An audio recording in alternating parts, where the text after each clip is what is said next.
Good evening, everybody. Welcome to the June 19th, 2024 Grants Pass City Council meeting. We start our meetings with a moment of silence, so please join us for that.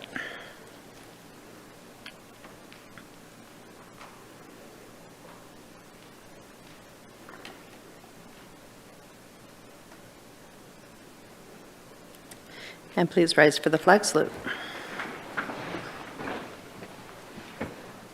Allegiance to the flag of the United States of America and to the republic for which it stands, one nation, under God, indivisible, with liberty and justice for all.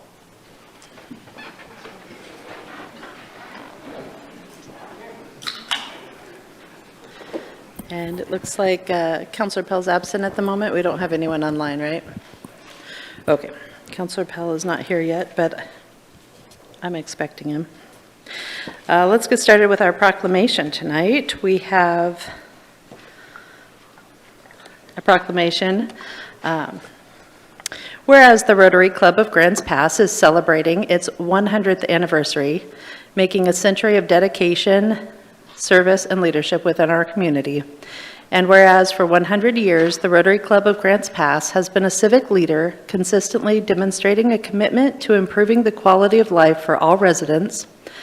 And whereas the Rotary Club of Grants Pass has completed countless service projects that have significantly benefited our community, including the construction of the Boys and Girls Clubs of the Rogue Valley Teen Center, the creation of the Reinhardt Volunteer Park, and the establishment of Morrison Centennial Park.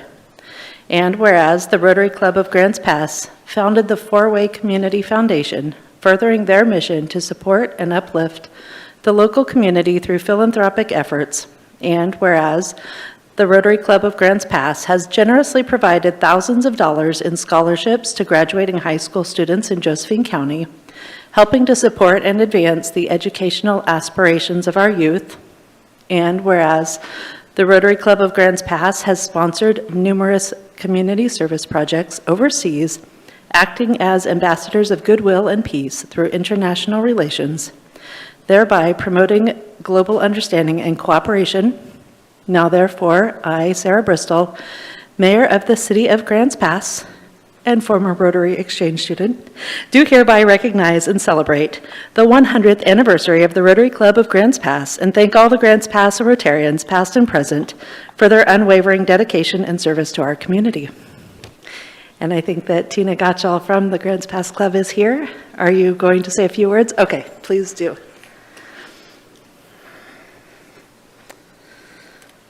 100 years is impressive.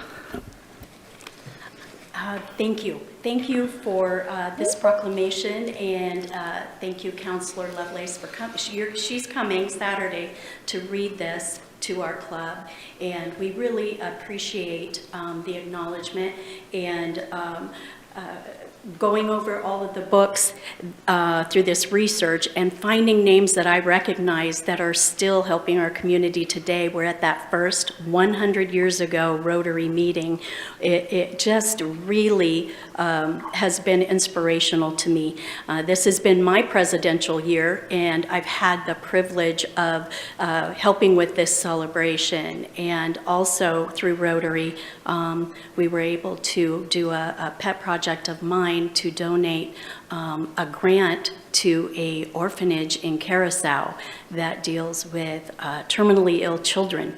And to see my club come together and do these projects, and you remember the Ukraine, you got to visit with the young woman from Ukraine, and our community, not just our Rotary clubs came together for that, but our entire community, and it ended up being like $250,000 that we were able to help with the Ukraine project. And so I just wanted to thank you, and for the next 100 years, we hope that we will be bigger, badder than ever. Thank you again. Thank you.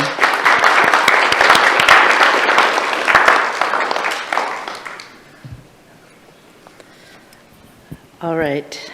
Next up, we have a quasi-judicial hearing. So at this time, I will open the public hearing to consider an application that would vacate the common property line between tax lots 2700 and 2800 of map number 3606 13AD.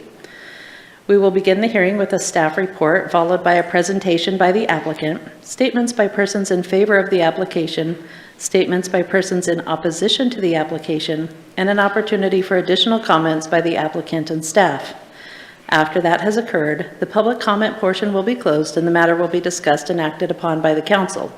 Is there anyone present who wishes to challenge the authority of the council to hear this matter? Do any councilors wish to abstain from participating in this hearing or declare a potential conflict of interest? Are there any councilors who wish to disclose discussions, contacts, or other ex parte information they have received prior to this meeting regarding this application? In this hearing, the decision of the council will be based upon specific criteria which are set forth in the Development Code. All testimony which apply in this case are noted in the staff report. If you would like a copy of the report, please write that on a note to the city manager and one will be provided. It is important to remember if you fail to raise an issue with enough detail to afford the council and the parties an opportunity to respond to the issue, you will not be able to appeal the issue to the Land Use Board of Appeals based on that issue. The hearing will now proceed with a report from staff. Good evening. Thank you, Mayor, members of the City Council, and members of the public. This request is a property line vacation between tax lots 2700 and 2800 of map number 36-06 1380 with a site address of 165 Southwest Jefferson and Southwest G Street.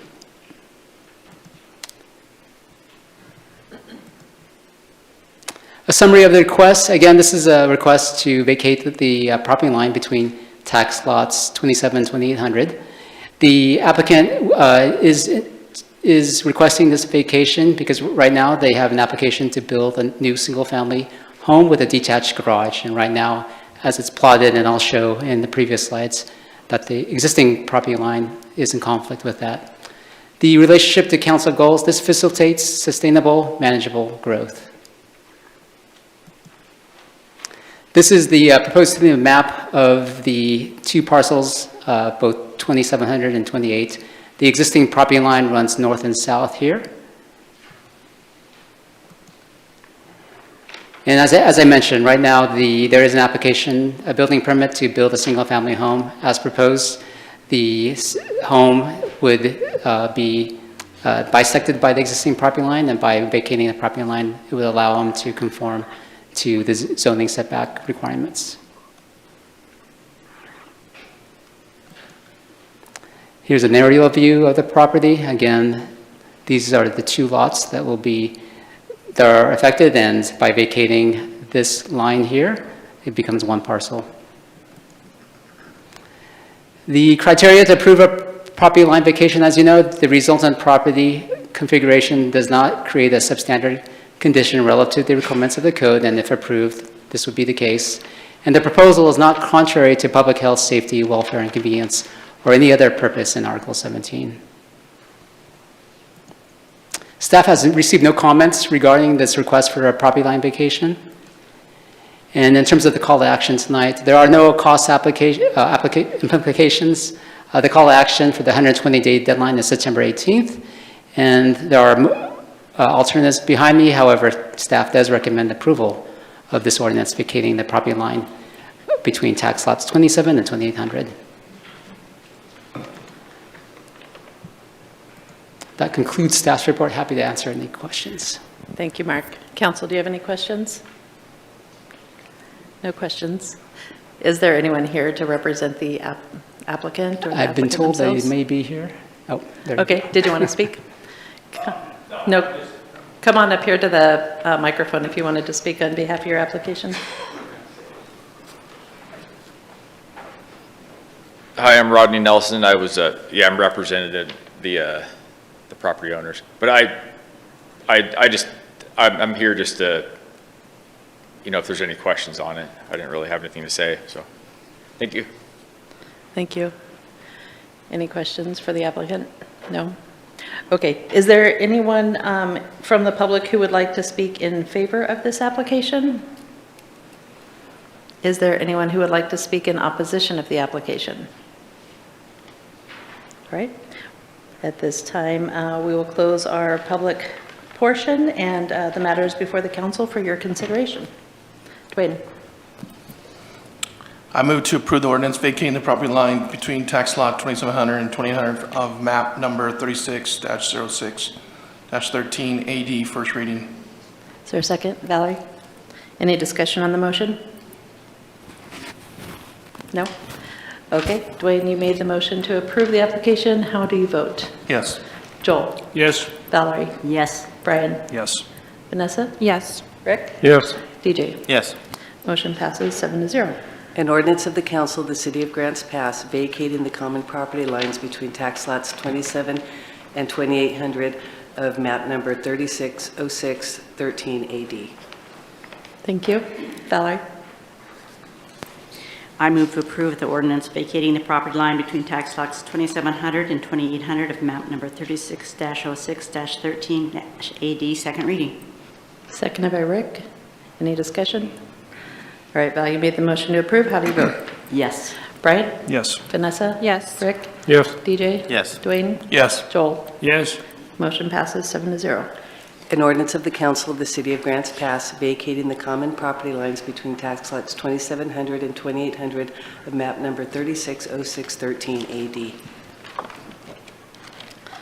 All right, moving on to our next item here. At this time, I will open the public hearing to consider an application authorizing the city manager to approve a special use permit for Grace Roots for the site located at 336 Northeast C Street. We will begin the hearing with a staff report, followed by a presentation by the applicant, statements by persons in favor of the application, statements by persons in opposition to the application, and an opportunity for additional comments by the applicant and staff. After that has occurred, the public comment portion will be closed and the matter will be discussed and acted upon by the council.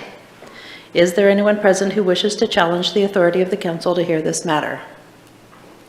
Do any councilors wish to abstain from participating in this hearing or declare a potential conflict of interest? Are there councilors who wish to disclose discussions, contacts, or other ex parte information they have received prior to this meeting regarding the application?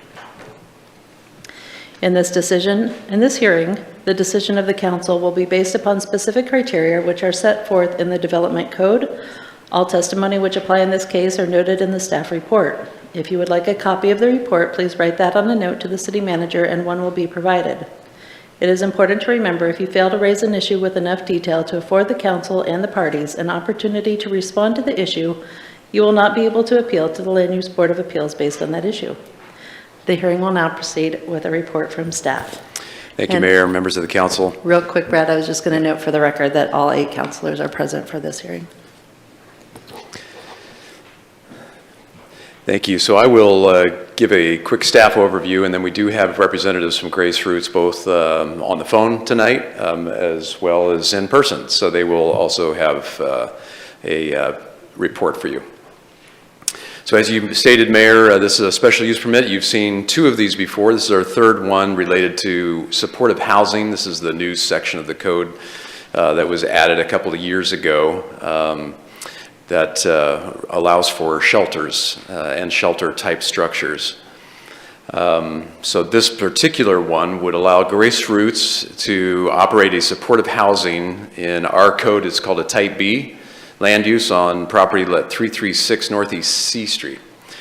It does support your council's goal to enhance public safety by approving this housing type B. It would allow them to assist pregnant individuals with substance use disorders in accessing a range of crisis intervention and community services. So here's a quick overview of the location. The house is existing today, along with an accessory dwelling unit that's in the back. This is C Street along the frontage, right where C Street dead ends at the very east end near Dean. So the high school is just a couple blocks directly north of this. So here's a view from C Street looking at the existing property. A little bit of background. Grace Roots submitted the special use permit to the City Community Development Department. The property is zoned R3 today, and it is under private ownership by Grace Roots. They're referring to it as a Hope Home, and it's assisting, as I mentioned, pregnant individuals with substance use disorders. They are, in their application, you'll see they propose to have on-duty staff 24/7. Residents can stay at the location for up to 24 months, and I'm sure the applicant will have more background information for council on that. This is a new program, and it's funded through Measure 110 dollars. In terms of the process, we held a pre-application conference in November. April 16th, they submitted their formal application to the city. May 29th, we sent public notices out. We did not receive any written public comments for this hearing. And then the process that we use for these is the special use permit type 4. There is no recommendation from the Planning Commission on these particular applications. So here's the definition in Article 30 of the type of use that we're talking about tonight. It is supportive housing type B, and it reads, this land use type is for the provision of a permanent housing facility, which refers to the structure itself, where a full range of supporting services are provided. Sanitation, security must be provided. This housing is intended for relatively longer term occupancy. However, the expectation is that the client population would eventually move on to other longer term housing where supportive services are no longer necessary. The housing in this category must meet building standards in the Oregon Specialty Code. So that is on contrast to our type A's, which is like the Foundry Village, which does not have to meet the Oregon Specialty Code. So here's the 6 criteria in the code for special use permit. Staff did review all the materials that they submitted and found that these 1 through 6 are satisfied. If you approve it tonight, you'd basically be authorizing the city manager to issue a special use permit to Grace Roots. And then on page 13 of your packet starts the applicant's information that they provided to us. That has a lot more detail about exactly how they propose to operate the facility. A couple of the standards that they included in their plan, screening of eligibility criteria. So they talk about the pregnancy with current or history of substance use, and that screening being completed and logged into their wait list in the HMIS system, the state system related to these services. Already mentioned the individuals and the infants can stay up to 24 months. And then they have a number of rules, only a few of which are on the screen behind me, including the prohibiting the on-site use of alcohol, drugs, unauthorized medications, on-site participation of illegal activities, violence, intimidation, discrimination, or veiled threats of any kind, and damage. Those are all specifically prohibited. And as I mentioned, there's a number of other things on page 13 to 18. So the call to action for you tonight is, we have tonight as the date for that. No cost implications. The applicant did pay the fees that we have associated with processing these special use permits. There's a recommendation to approve the application since they do meet the criteria. Your alternatives would be to continue the public hearing if for some reason tonight you hear information that you do not think is satisfactory or doesn't meet the findings for some reason. You could continue the hearing. And of course, there is the option to deny. And we do have a recommended motion to approve it. So at this point, then I think the applicant's ready to give their information, Mayor. Thank you. I think Jay is presenting online. Right. So we have a different PDF for that. Does anybody have any questions for staff at this time? Dwayne, go ahead. Mike? A couple easy questions for Brad. So there's 6 criteria. It meets all 6 criteria for the permit? Yes. And the second, if they had to change it from pregnancy to something else, they'd have to come back and get a different permit. Is that correct?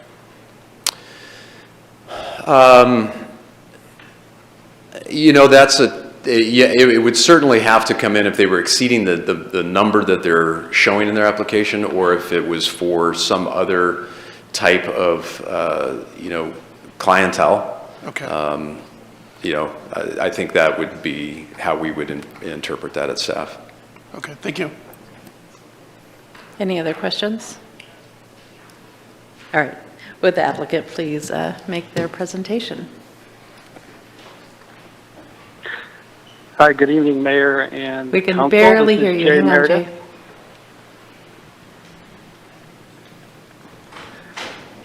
Jay. Good evening, Mayor and Council. This is Jay Meredith. Can you hear me okay? It's getting better. Try it, say something again. Okay. Oh, there we go. We can hear you now. Okay, testing. Can you hear me okay? Yes. Great. Thanks, Mayor and Council, for letting me participate remotely in this presentation this evening. This is Jay Meredith, long-term treasurer and board member of Grace Roots. And our original intent was actually to have our board chair, Crystal Lee, and our Hope Home program director, Di Bradley, present to you this evening, but Di had an emergency today, so I'm going to give just a brief history of Grace Roots and the property, and then turn it over to Crystal for the presentation of how the operations of the program will work. So quickly on the history of Grace Roots, we actually began as a separate committee under the former nonprofit Securing Our Safety, which was formed back in 2012 to address Josephine County's law enforcement and justice system challenges. We knew even back then that the opiate addiction crisis was something that needed to be considered along with helping law enforcement. And so our first project was actually, we were the ones that recruited the Grants Pass Treatment Center to the north end of town, because Grants Pass and Josephine County did not have a medically assisted treatment center. So in January of 2017, the Grants Pass Treatment Center opened, and they've been helping hundreds of people ever since. And in fact, we're told from the staff at the Grants Pass Treatment Center that typically there are 3 to 5 people getting services at the Grants Pass Treatment Center that would likely qualify for being residents of the home. So on to the next slide, please. And I think there may be a slight delay in what I'm seeing online, but if you. Okay, so we then set our sights on, because in talking to all the outpatient treatment providers in Grants Pass and Josephine County, the biggest challenge that they all had was the lack of residential treatment and supportive housing facilities for those that are dealing with substance use disorder. And so we set our sights on trying to find a way to increase our housing capacity in residential treatment and/or supportive services. And so we realized as a small nonprofit we couldn't start with a big project, so we decided after quite a bit of time to go for this Hope Home concept, which is just a small home that takes care of pregnant individuals that are dealing with addiction challenges. And so when we heard that the Oregon's new Drug Addiction Treatment and Recovery Act housing was an eligible grant application, we put in a grant application, and we were successful in that, and we became part of the Josephine County Behavioral Health Resource Network. So we're one of several agencies that are now part of the Josephine County network that is funded by those grant dollars. And so we're funded by it's the same funding source that On Track used for their project that the City Council partnered with earlier this year. So it's the same grant program, same funding source, but we don't anticipate asking the city for any extra dollars to support the actual remodel that we'll be doing on the site. We believe our grant through that state grant program is sufficient to cover our facility remodel needs. So on to the next slide. We're just gonna show you a few pictures of the facility, just so you kind of get your bearings on what it looks like and what it is. So This is the front street view. There's typically enough parking in the driveway for 2 to 3 cars, plus another 2 to 3 cars in front of the house. And it's a fairly quiet street that it's got a little dead end there. It doesn't go all the way to 6th and 7th Street. There's a little kind of like a cul-de-sac almost. And there's usually plenty of parking from here all the way down to Dean Street. But we only anticipate, typically there's only going to be 2 to 4 even with our staff that would be operating on site. So on to the next slide, please.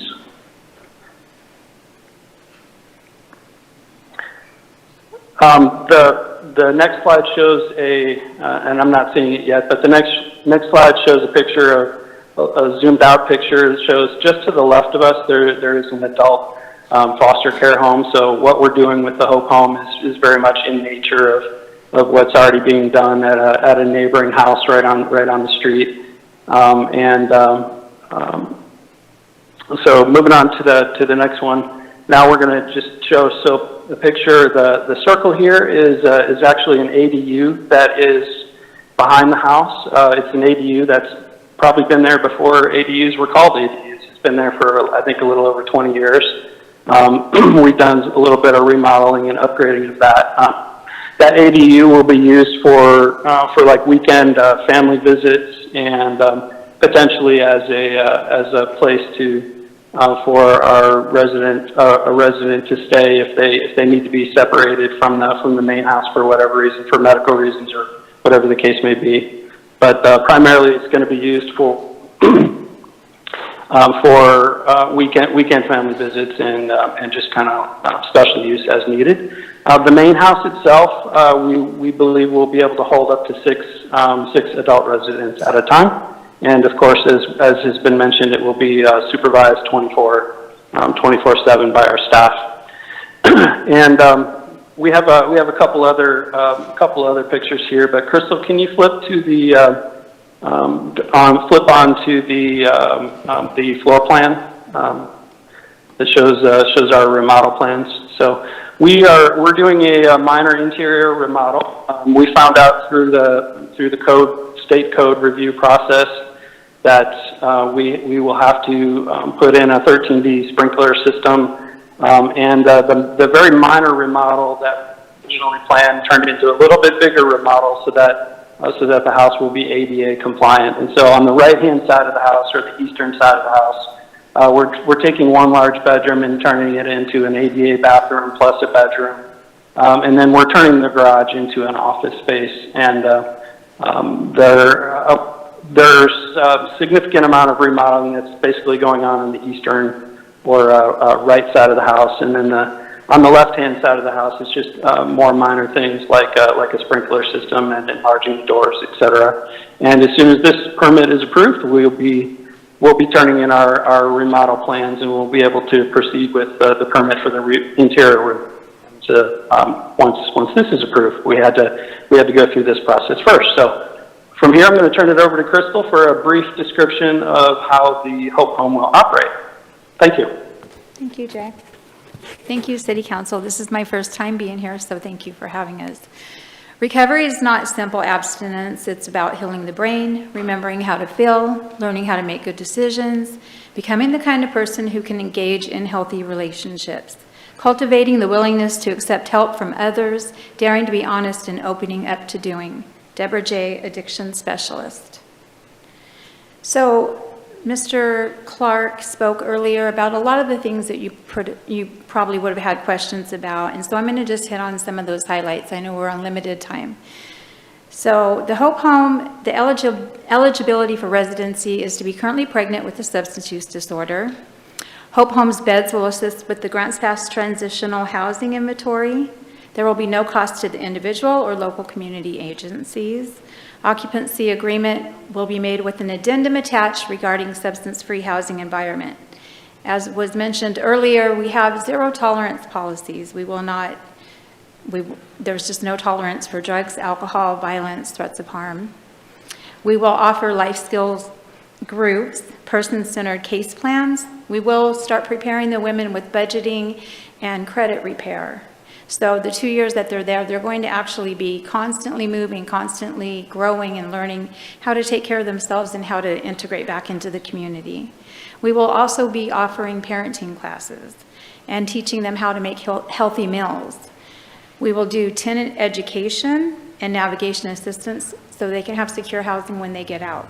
They won't just be returning back to homelessness and if they are struggling with that, we will have partnered with our community to help prevent that. We will be providing the transportation for them, and we will be also providing evidence-based groups and connections to recovery, personal recovery choice. We're also going to, which we wanted to bring you some data and measurable outcomes from other companies, other agencies, and we could not find any. We are guaranteeing that we will be tracking data and measurable outcomes. The homeless man, through what I think Mr. Clark mentioned earlier, is that for me? That's Do you the want- buzzer. Okay, does that mean we're up time? Yeah, are you 10? almost done? I am done. Yeah, let me just we're just going to be tracking and measuring data so that there's something to track the success of this program. Okay, thank you. Okay. Council, do you have any questions? No. All right, thank you for the presentation. Thank you. Is there anyone from the public who would like to speak in favor of this application? Is there anyone who wants to speak in opposition to the application? All right, we will close the public portion, and the matter is before the council for your consideration. Dwayne. I move to approve the special unit permit for Grace Fruits to operate supportive housing type B land use for the site located at 336 Northeast C Street. Seconded by Joel. Any discussion on the motion? Joel? Well, this has been a while in the works, and so I just congratulate all of you that have been working together on this, and I know you've been working hard. The Joint Committee on Substance Abuse between the county and the city talked about this, and then the on-track housing and the HIV Alliance housing, and then options housing. And so there's a lot of things going on, and it's good to see it come to fruition. The other thing I'd like to commend is Portland State University. When they studied homeless shelters, they said the smaller shelters are good from two standpoints. One, they're good for the neighborhood in terms of impacts, and you can see that by the lack of comment. And the other thing is, probably even more importantly, the small shelters have even better outcomes than the larger shelters. And that is an important thing to note. And all three of these all four of these organizations with these shelters have the smaller shelters that will do that. So thank you. Any other discussion? No? Okay. Dwayne, you made the motion to approve the application. How do you vote? Yes. Joel? Yes. Valerie? Yes. Rob? Yes. Brian? Yes. Vanessa? Yes. Rick? Yes. DJ? Yes. Motion passes 8-0. And that one was a resolution, so we don't have to do it twice. All right, next up on the agenda, we are considering a resolution that would supplement the fiscal year 24 budget and make appropriations, and it looks like JC is doing that presentation.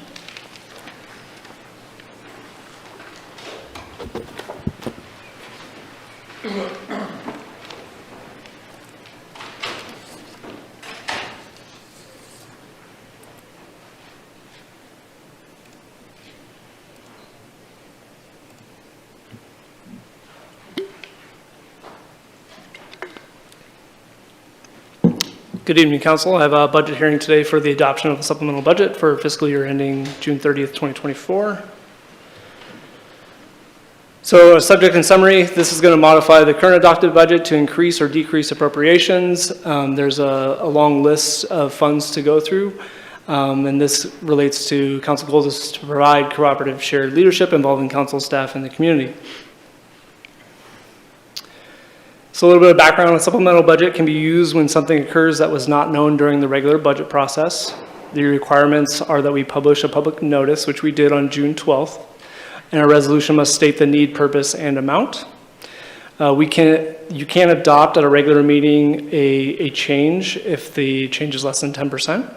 However, today there is a public hearing required because we are creating a new category of debt service in the general fund and a use of more than 15% of the contingency, as well as the wastewater project fund is creating a new category, which is a transfer out for a project. And I'll go through each one of these individually. So with the general fund, I'm going to go over this twice because there are some moving pieces, but hopefully I can explain this in a way, and I may stop if I see a lot of confused looks on your faces and make sure we answer questions at that time. So the remaining restricted building balance from the previous year and additional park revenues were needed as far as the purpose. And then the need for the supplemental budget is to increase the general fund appropriations for the transfers out to the new building and safeties fund, because they are restricted funds, to a new fund, and moving parks revenues dedicated to land and building projects for turf replacement. More or less, we collected more turf rental revenues, and that goes back towards the maintenance of the turf facilities. I'm going to make a mention that these two amounts make up the $72,200. That is the total overall change in the general fund, and I'll circle back to that. So some of the others, due to a timing variance in paying and financially reporting additional amounts, will be moved to the contingency to cover the payment made in June for an early July due date per our auditor's comments. So this has to do with our debt service for the police station. This has been practiced since the inception of the debt service payment in 2019. However, our auditors just caught it in the last year, in this last December, and so we're trying to make corrective action now. This is in our fiscal year 25 budget correctly. So support of, as well as there's a support of the community event and funding a need study and design of the Redwood parking lot are the remainder of the general fund needs.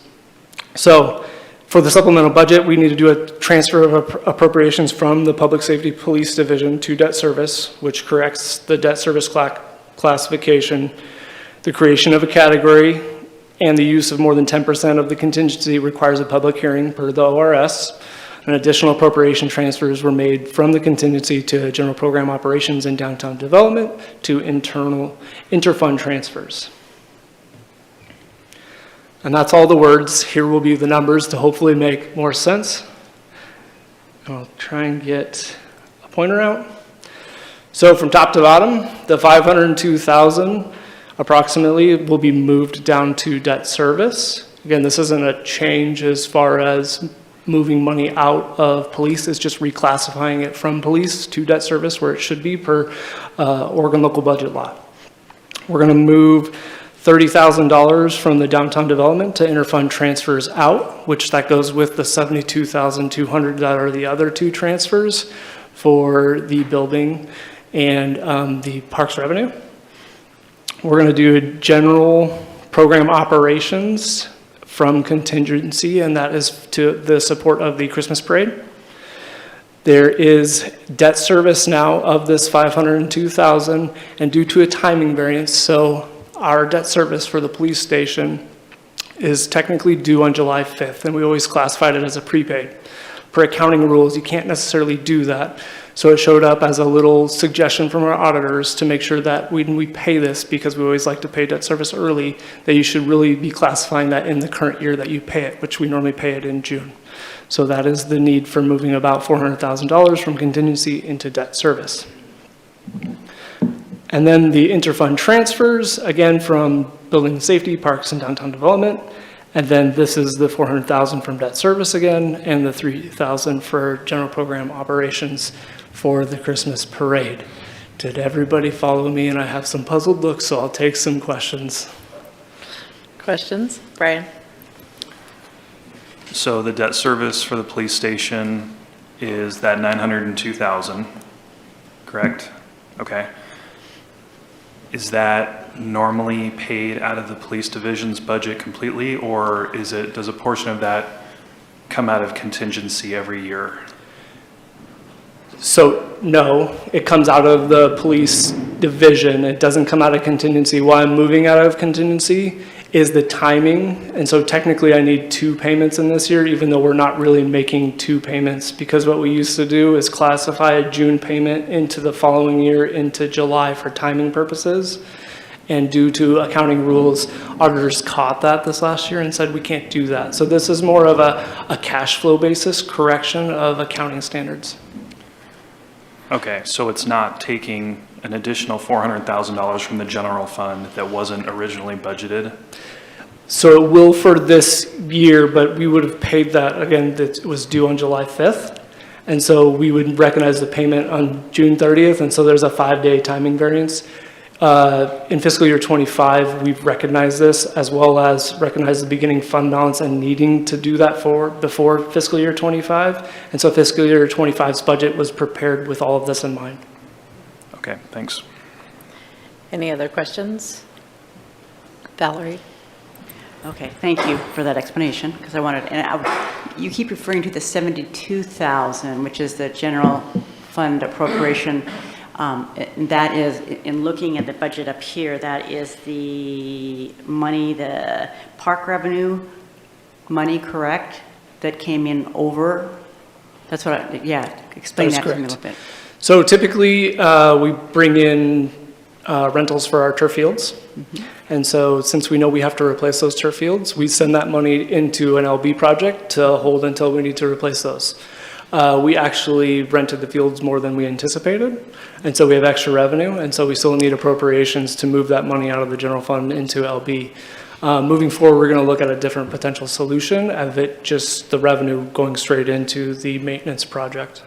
So what amount is that? Is that the So normally we budget like $5,000 Okay. a year. It's slightly above that, and we play this game sometimes between previous years of holding money over and then doing the transfer when we have appropriation authority. So again, this is a little bit of a maintenance thing and something that's on my radar to just fix. Okay, and so the other transfer out is the money for the buildings, because you're separating that from the general fund, because that is a designated fund, correct? That is correct. Building and safety is restricted funds. In fiscal year 23, it was in the general fund, but it was restricted, right? Not part of the calculation for the general fund.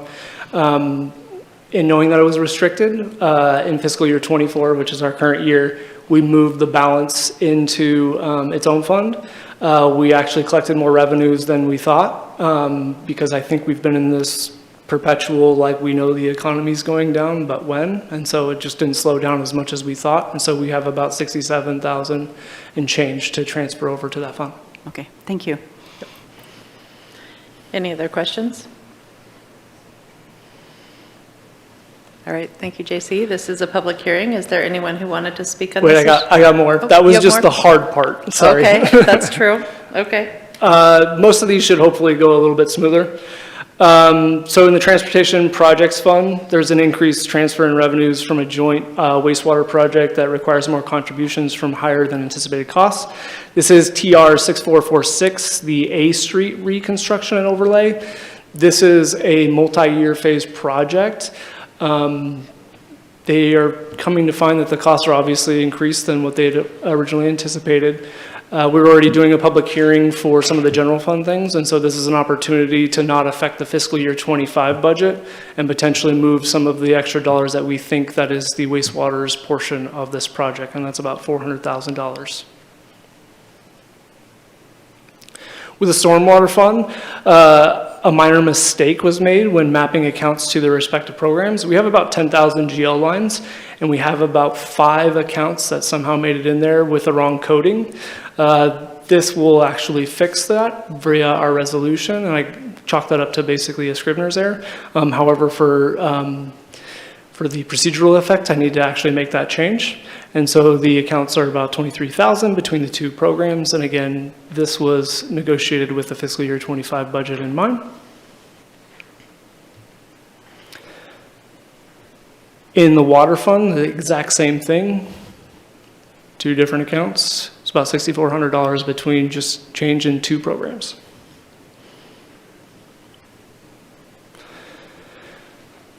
into the wastewater projects fund. So again, due to the increased cost for the joint transportation project, additional resources are required to be transferred from the wastewater projects fund, and these are appropriated reserve amounts that have not been dedicated to any project yet. And then again, the increase for interfund transfer appropriations from capital outlay. So we're going to move appropriations from our capital outlay to transfers where we didn't have any transfers budgeted, which again is part of the public hearing as per ORS of creating a new category within the middle of the year. Administrative Services Fund, Mayor and Council experienced higher than expected expenditures for election costs due to permissible personnel rules, which allows for accrued leave to be cashed out. A larger payout was processed in the current fiscal year that was not planned at the time of budgeting for management services. And we're going to need to transfer appropriations to Mayor and Council and management services from contingency. Numerically, this is what this looks like, about $27,000 into Mayor and Council and $30,000 into management services from contingency. I will note, and I'll come back to this, both of these movements from the General Fund and Administrative Services Fund were actually negotiated in the fiscal year 25 budget preparation. So these are already accounted for as far as these use of contingency dollars. For the Building and Safety Fund, this adjustment is the other side of the general fund. So this is to recognize the full fund balance transfer out of the general fund into the Building and Safety Fund. This fund balance is being transferred from the general fund as these are restricted funds. And then again, I need to increase building appropriations from an increase in transfers in, which is accounting and making it all balanced. So extra money in, we need to appropriate the extra money of the $67,200. Land and Building Projects Fund, this change is to receive the additional transfers in from the general fund from downtown development for funding. A study for a major park lot design and larger than anticipated recreation revenues that have been dedicated to the turf field replacement, which I went over in the general fund. So this is just the other side of receiving those funds and appropriating them as capital outlay.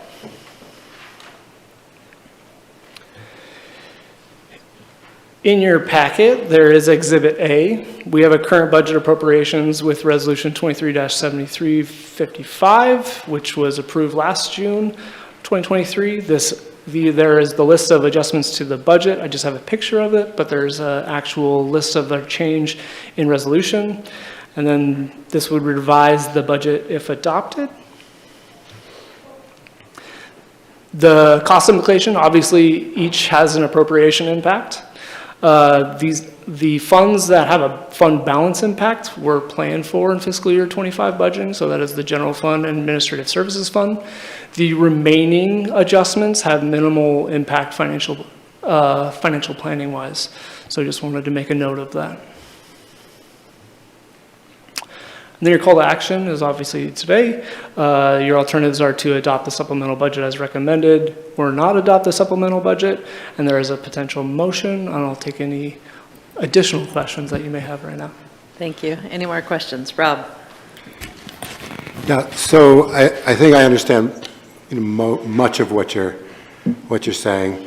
What I don't, and maybe this is really obvious to everyone else in the room, what I don't understand is why 2 weeks after the budget process for this year is over that we're dealing with a supplemental process, something we just did 2 weeks ago. Like, why wasn't this handled in the budget process? So from a staff perspective, I would say there's two things. One, that's a lot to load into one night for a council agenda. And two, this gives us maximum time to find any other issues that were unanticipated before the June 30th fiscal year closes. I think also these are for the current fiscal year, and the budget process you went through in May was for the fiscal year that starts in July. Thank you. Any other questions? Brian? So if I'm reading this right, it looks like most of the fund balances, it's a wash. It's just the numbers are not changing the totals, but it looks like for general fund, the total's going up 72,200, and then building and safety is going up 67,000, and land and buildings going up 35,000. Okay, thank you. Any other questions? All right. Thank you, JC. This is a public hearing. Is there anyone here who wanted to speak on this issue? All right, we'll close the public hearing and turn it back to council for discussion. Valerie. I'm going to move to approve the resolution to adopt the supplemental budget for fiscal year 2024. Seconded by Vanessa. Any discussion on the motion? All right, Val, you made the motion. How do you vote? Yes. Rob? Yes. Brian? No. Vanessa? Yes. Rick? Yes. DJ? Yes. Dwayne? Yes. Joel? Yes. Motion passes 7-1. All right. Next up on our agenda is a resolution to consider an award for the home bridging project. Mark is back up.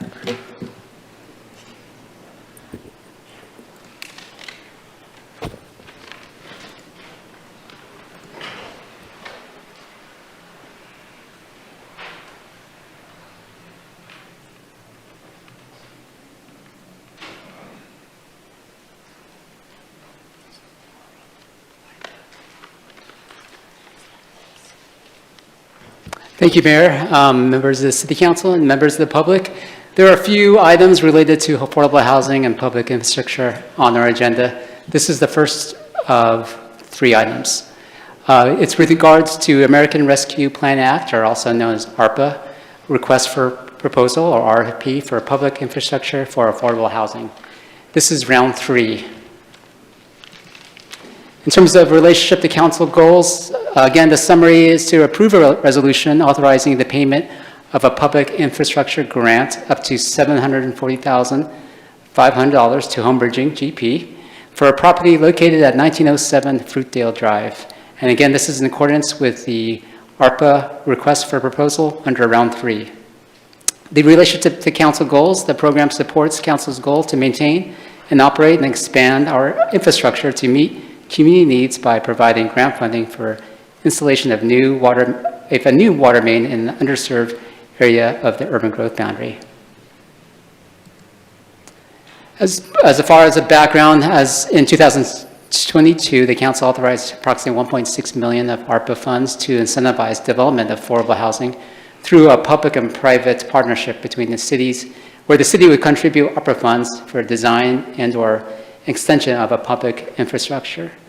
Under this authorization, there were 3 rounds of this funding. The first round was approximately released in March of 22 and awarded the Mid-Rogue Foundation for Glen Crest Cottages. As you know, the Mid-Rogue subsequently withdrew this request for round 1 funding.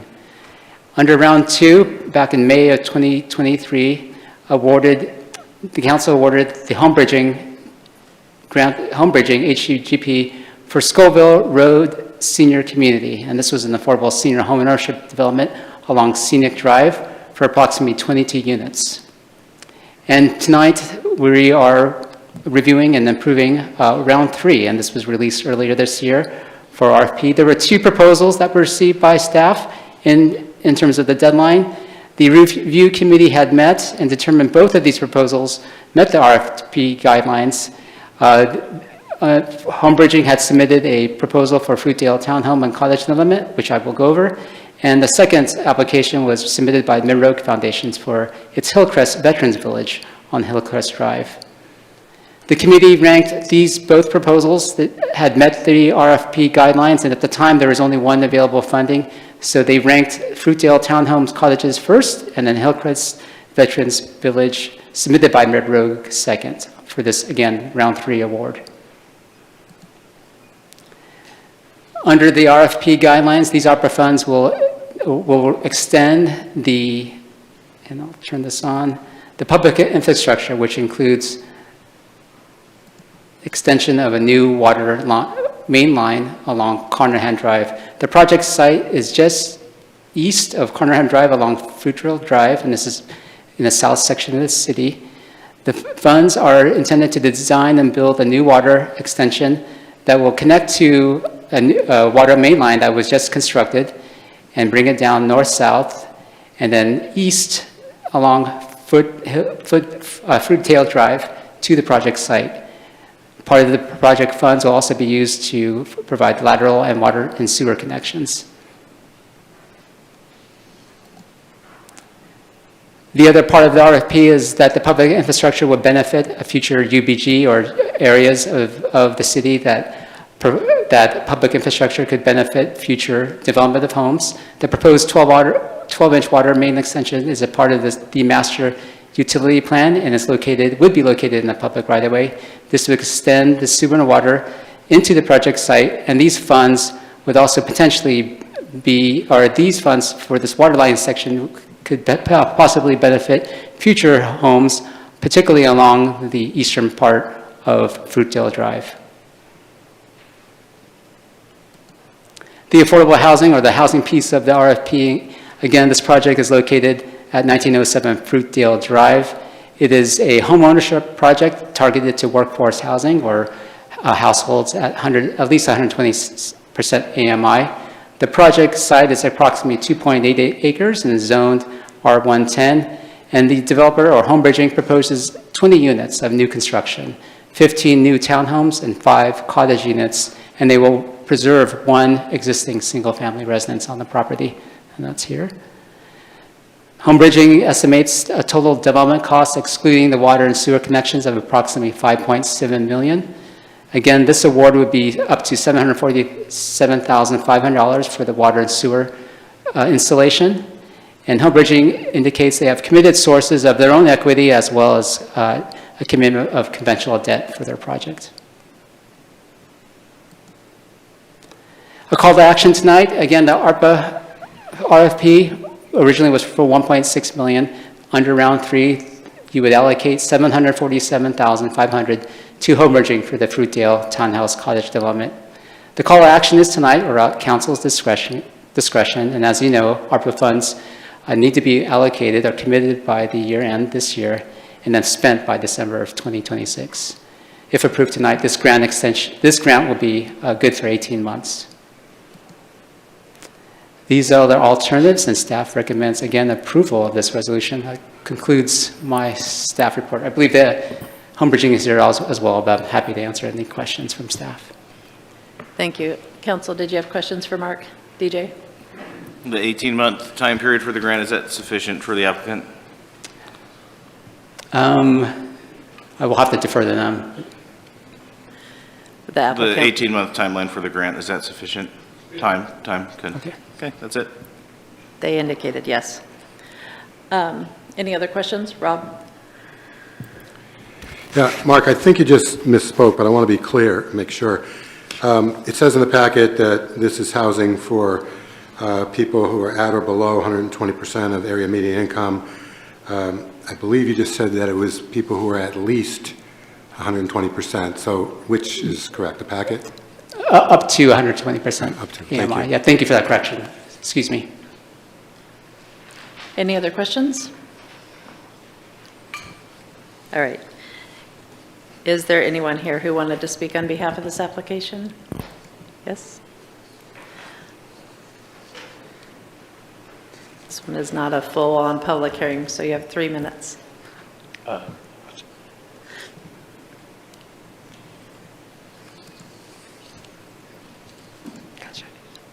You got it.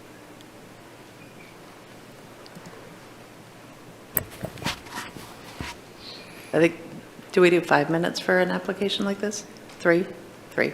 Okay. Evening, Mayor and Council. Justin Gerlis Engineering Consultants, here tonight, acting on behalf of the applicant for the Fruitdale Townhomes project.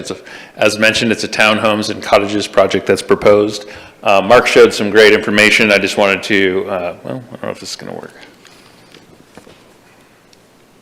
I just wanted to clarify a few additional items just to help with Council's review tonight. Karen, you mind if I come over there?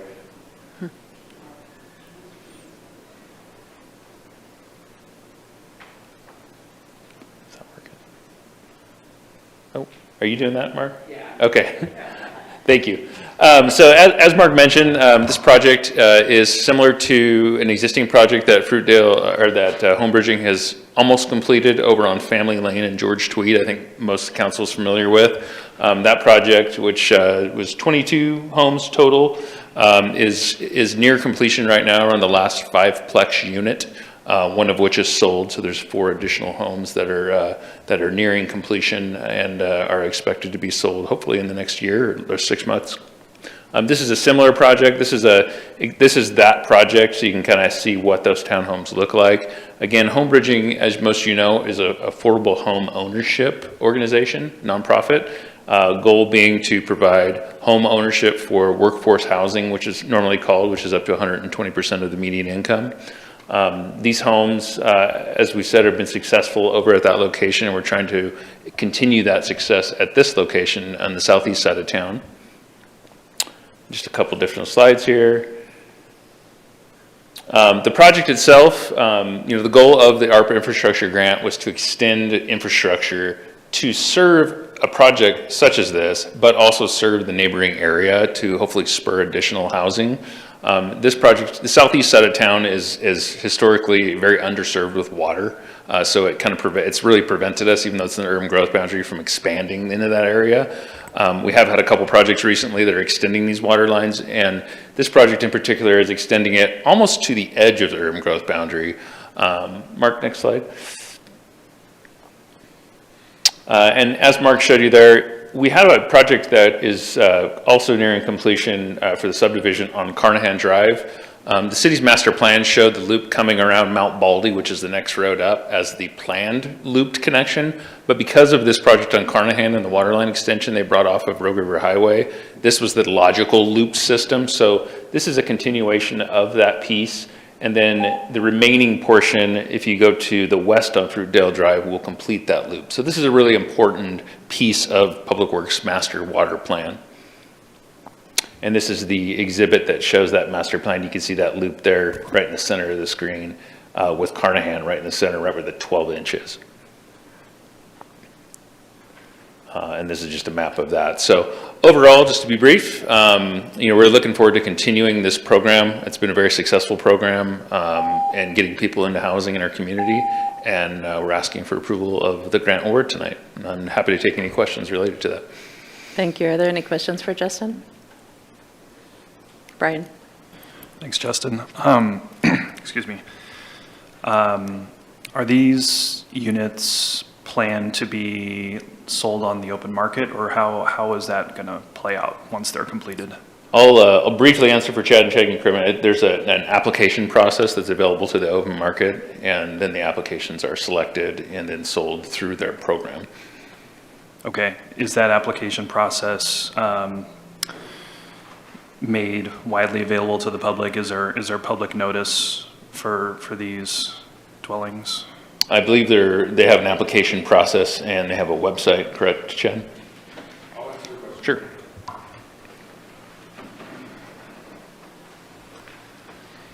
Sure. The program is designed, the ARPA program is designed to target 120% income.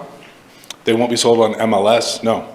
We sell them direct ourselves to cut down on any real estate fees or anything like that to keep the costs down. Do you advertise? We might, at this project, we haven't had to advertise. We had a list a mile long before we started. And we've been chunking through that on these 19 units on George Tweed. This project is realistically a year and a half away with the timing of red tape of government. So, of course, we'll advertise, and first come, first serve, we'll go through and make sure they meet the requirements. Okay, thanks. Yeah. Any other questions from staff? Or, I mean, council? Do you have any other questions? No? While you're there, were you planning to speak on behalf of the project? Put fuel on my fire. I'm the only game in town. You have 3 minutes if you want it. It's been awesome. The community involvement has been overwhelming, just the generosity. Councilor De La Grange, we purposely, up until now, we don't have a Facebook page for social media presence. We don't have a website, and it's on purpose in the beginning. We wanted to earn the community's respect and their generosity. We have a kind of a saying within our group that let's let the wind talk. Well, let's over-deliver and undersell. And it's served us super well. We've been given $7.1 million in gifts, grants, and cash in 3 years with no advertising. It's allowed us to keep the cost of the houses in the range that we're in our target market, even with the interest rates doubling in a 3-year period, and the cost of construction not going down, by the way. And anybody who thinks it's going to go down is crazy. It can't. Inflation and wages. So we've just been so blessed by local lenders, Evergreen Federal especially, and now First Community Bank has offered us 35 mortgages in-house at rates far below market, and with no fees and no PMI and just crazy generosity. And we would not exist without those banking institutions locally. Currently, we have about 80 houses in front of us in Josephine County to build. And that's all been done with volunteer administration. We have no overhead for our staff. So I think we're pretty unique and pretty darn competitive. And so our books have been audited by the city staff, and we're pretty proud of where we're at and thankful, honestly, because let's be honest, this doesn't happen without generosity. You can't muster this up. I don't campaign, I don't have fundraisers. It doesn't work like that. And the only way this community continues to grow and thrive is through generosity. Those that have a little bit more help those that have a little bit less. And that's just how it works. And so we've been really able to stay afloat and thrive with that attitude. And our subcontractors have not raised their price to a sub in 2 years as just a commitment to what we're doing. And we're really thankful for that. And these projects would not happen without public infrastructure help. It's not possible. Those houses on George Tweed cost $30,000 per lot in infrastructure, and they're side by side. So if we added that cost to the house, the PMI, or I mean the 120% would never work. It barely works now, barely. We have to fudge something like, oh, how do we do this? Because the constraints with interest rates and local lending and the auditors are getting tougher and tougher on us with the banks, because they're like, how are you helping these people that make enough money? Well, have you tried to buy a house recently? So I just hope that helps you understand where we're at, and we're thankful. Thank you. Thank you. All right, is there anyone else here who wanted to speak on this issue tonight? No? Okay, we'll close the public comment and turn it to council for discussion. Valerie. Yes, I'd like to move to approve the resolution awarding Home Bridging GP Incorporated American Response Plan Act Public Infrastructure Affordable Housing Grant up to $747,500. This approval will include an expiration date of 18 months from the date of adoption of this resolution. Seconded by Dwayne. Comment? Dwayne, go ahead. I just want to make a note that, well, I'll have to say that more than once tonight that I've talked to both the builders tonight that are going to be talking. So I've just asked questions about their project. So it's just letting everybody know that, hey, I've asked Chad, I've asked Doug, we're going to talk about Doug's projects here soon too. So go ahead and let them know that I've had questions that they've answered for me. So thank you. Is there any further discussion? Brian? Yeah, this is a tough one for me because I know we have a housing crisis and I know we have a housing shortage. However, I know that Home Bridging's offices are located at Edgewater Church. That's not true. Well, that's what it says in the packet. Okay, well, that's your mailing address and your offices were there in the past. And it hasn't been demonstrated to me enough that the process for someone getting in these homes is fair and equitable to the entire community. So it's a tough one. Is there any further discussion? Vanessa? I can appreciate both sides to that, to what you have to say, Councillor De La Grange. I think the spirit of your concern is transparency and ensuring that if you are going to be using taxpayer dollars, that there is an equitable chance that this isn't exclusive to maybe friends and family or members of a specific group. So I can appreciate that, certainly. At the same time, I'm still thankful that the work is getting done. I think both things can be true. Any further discussion? All right, Val, you made the motion to approve the resolution. Yes. How do you vote? Yes? Rob? Yes. Brian? No. Vanessa? Yes. Rick? Yes. DJ? Enthusiastically, yes. Dwayne? Yes. And Joel? Yes. Motion passes 7-1.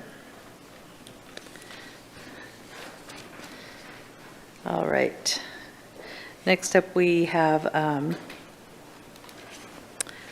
an adjustment to our agenda, I believe. So I don't know if you guys have the white page, but we were going to consider council action item B is now that item that was moved from the consent agenda previously.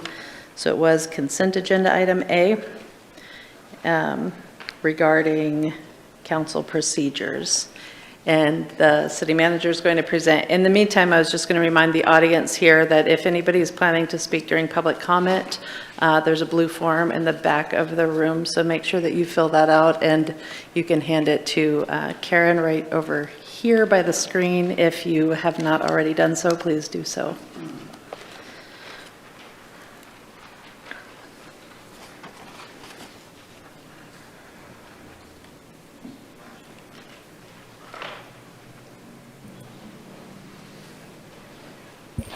Good evening, Mayor, Council, members of the public. Here to talk to you about procedures for contact of business, specifically public comment at council meetings. It was a discussion that we had at a workshop, and this is coming forward to you based on your recommendation from the workshop. Specifically, we're talking about Resolution 217050, which was passed May 19th, 2021. There's some general public comment rules associated with the City of Grants Pass. Speaking of what the mayor just mentioned, public comment cards are available. You can pick them up 8 to 5 on Monday through Friday, and public comment can be received. Those cards can be received up to public comment time of the meeting. Public comment period will be limited to 30 minutes, and this is what our current language states. Some of the things that we looked at changing, which is individuals will be given 2 minutes to speak. The current rule was 3 minutes, so it's gone from 3 minutes to 2 minutes. And then council may also ask 2 questions of every citizen during public comment. Citizens will be given 1 minute to respond. So a real change there is the 2 minutes from 3 minutes. Council may also consider, in looking at and reviewing the code, reviewing section 5A2B, associated with attendance and telephonic attendance. Current practice is allowed for unlimited remote attendance as well as remote attendance from executive sessions. And that's a little contrary to what our current rule is. If you take a look at what our rule states, really it comes down to these 2 issues. Number 2, attendance by electronic communication shall be limited to 6 times per councilor or mayor per calendar year. And then also there is another item, notwithstanding section 5A above, councilors or the mayor must be physically present to attend any executive session.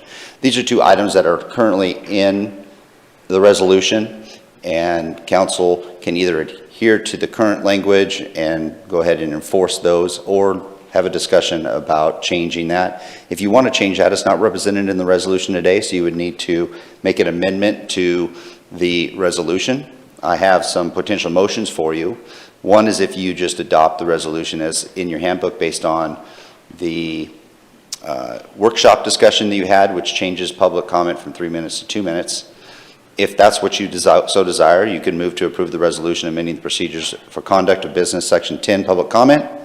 If you are interested, and after your discussion and questions, you have a desire to amend that to maybe discuss some of the other 2 issues that I mentioned, you may want to look at the second motion, which is I move to amend the resolution, amending the procedures for conduct of business, section 10, public comment, with the following amendments based on your conversation. With that, Mayor, I turn it over to you for questions. Thank you. Council, do you have any questions? Rob?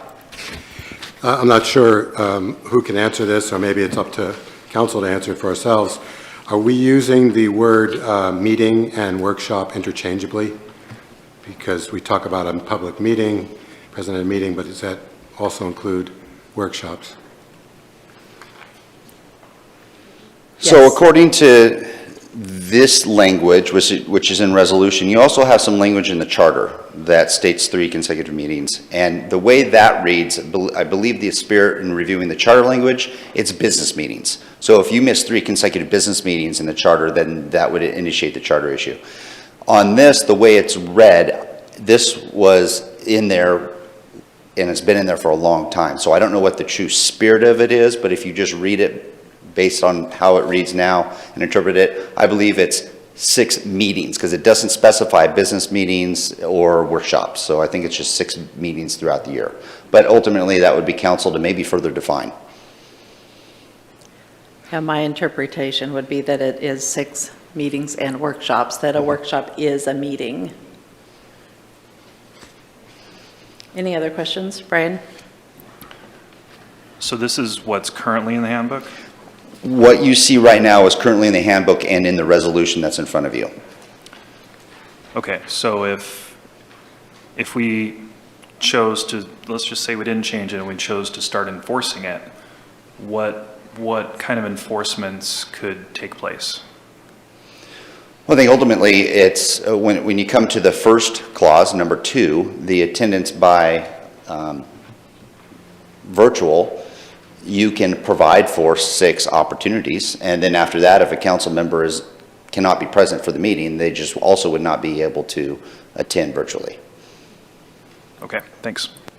Dwayne? I just want clarification if I'm reading this right. So I don't know if it's on page 7 there. It says the council or mayor must be physically present to attend any executive sessions.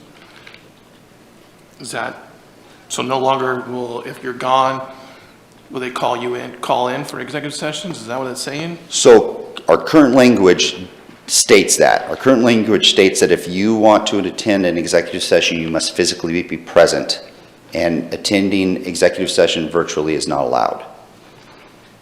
But that's not what we've been doing. That's not what we've been doing. That's why we've brought this up, is for you to consider. We should either change the language or look at enforcing the language that Because we we're probably have. going to have an executive session here soon, and we don't know what day that is, and I'm sure there's going to be some problems. Yeah, I think the question here, so this language, slide 7 here, is that is the current rule, and we haven't been following this practice. So I think the question is, do you want to follow the practice, or do you want to amend or strike the rule? Because I think, I mean, at least for me, it was COVID, you know, when I became mayor and several of the council members joined. And so we were very lenient because of that situation. And that leniency has just continued for the next several years. Brian? Whose responsibility would it be to provide the enforcement? Would that be the mayor, city manager, council? It would be the mayor and council president. Okay, thanks. Okay, another question. Is there a distinction between a scheduled executive session and an emergency executive session? Because if it's one on the schedule, it's different than we're going to have one on Tuesday next week, and you're like, well, I didn't know about that. I mean, I think the way it's written here, it says any executive session.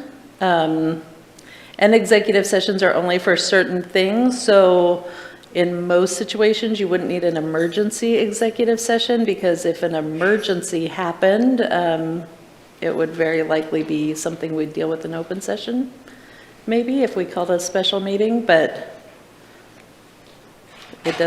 right now, I mean, all we can do is what it says here. It says that you must be physically present to attend. So that's what it says.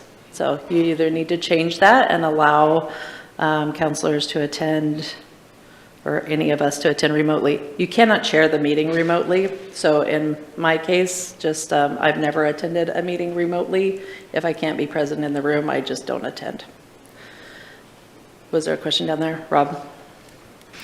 So it's a question or a comment, but as far as, you know, it was Brian asked who would be responsible for enforcing this. To me, that's a 2-part answer. Aaron gave possibly the answer to 1 part from his perspective, that it's a council responsibility.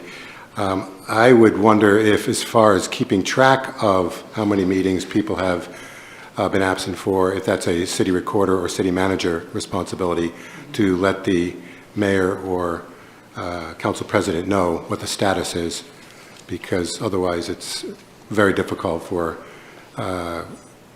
council to keep track of that. I would think it's a staff responsibility on the first part of that. Yeah, Councilor Pell, we would be able to track that, and it is really more of a three-part. We would be tracking it. I think the first stage, which would be the helpful reminders. The helpful reminders, if someone is getting close to one of those, is the mayor and council president will remind that council member, hey, you've already utilized 4, you've got 2 more for the rest of the year.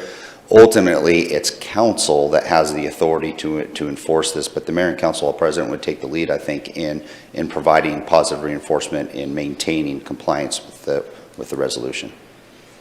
So staff would let them know the status Yes. of, thank you. Other questions? Joel? So usually when you have these type of things, there's also a chain of events or a penalty associated with it. And is that in the charter as well, or in the code? What's the No. penalty? There isn't a true penalty. The charter references something a little different than what we're talking about today, and that's 3 consecutive absences from a meeting. And then it also provides potential action for council. But this is a little different. This is just attendance in meetings in general when it comes to either doing it virtually or attendance at executive sessions. I think the penalty, so to speak, might be that you would not be able to attend. So if you had already attended remotely 6 times in that year, you would need to just be absent, which may not feel like a penalty to you. It might feel like a night off. There is a risk of quorum issues if this really became a problem and people were not able to attend remotely, even though they were physically able, so to speak, to attend remotely. That would be the harm, I guess, as I see it. But it's also a little bit difficult to, to chair the meetings when you have multiple people remote and or absent can be confusing. I think there's also, sometimes an expectation among your peers that they're having to sit there listening to a lengthy meeting and maybe you're off doing something fun or just some other obligation. Rob? Yeah, I'd just like to bring out one possible something to consider. From my viewpoint as a counselor, it's easier to get an understanding and communicate with everyone when they're here in person. When someone is remote, it's harder for me to get a reading of how they feel about something, if they even heard some of the details, we don't know. Sometimes when it's delayed, response, audio response, we don't know it's because they didn't hear it or because they had to let the cat out or whatever. But to me, it's much easier to read whether or not counselors have received the information, understand the information, and what it is they're trying to communicate. So I feel that council, myself as a counselor, functions better or understands other counselors if they're in person. So I think there's an advantage for sure, and I think there's a disadvantage of when people do it remotely, whether it's me doing it remotely or anyone else. I just think it's better when we're all here. Let's back up for a second here because we have, and it's me too, straying into discussion rather than questions. Does anybody have any questions for Aaron? No? Okay. Thank you, Mayor. Aaron. Is there anyone from the public who wanted to comment on this? Please step forward, state your name, and let us know whether or not you live in the city. William Lovelace, live in the city. I have a big problem with this change.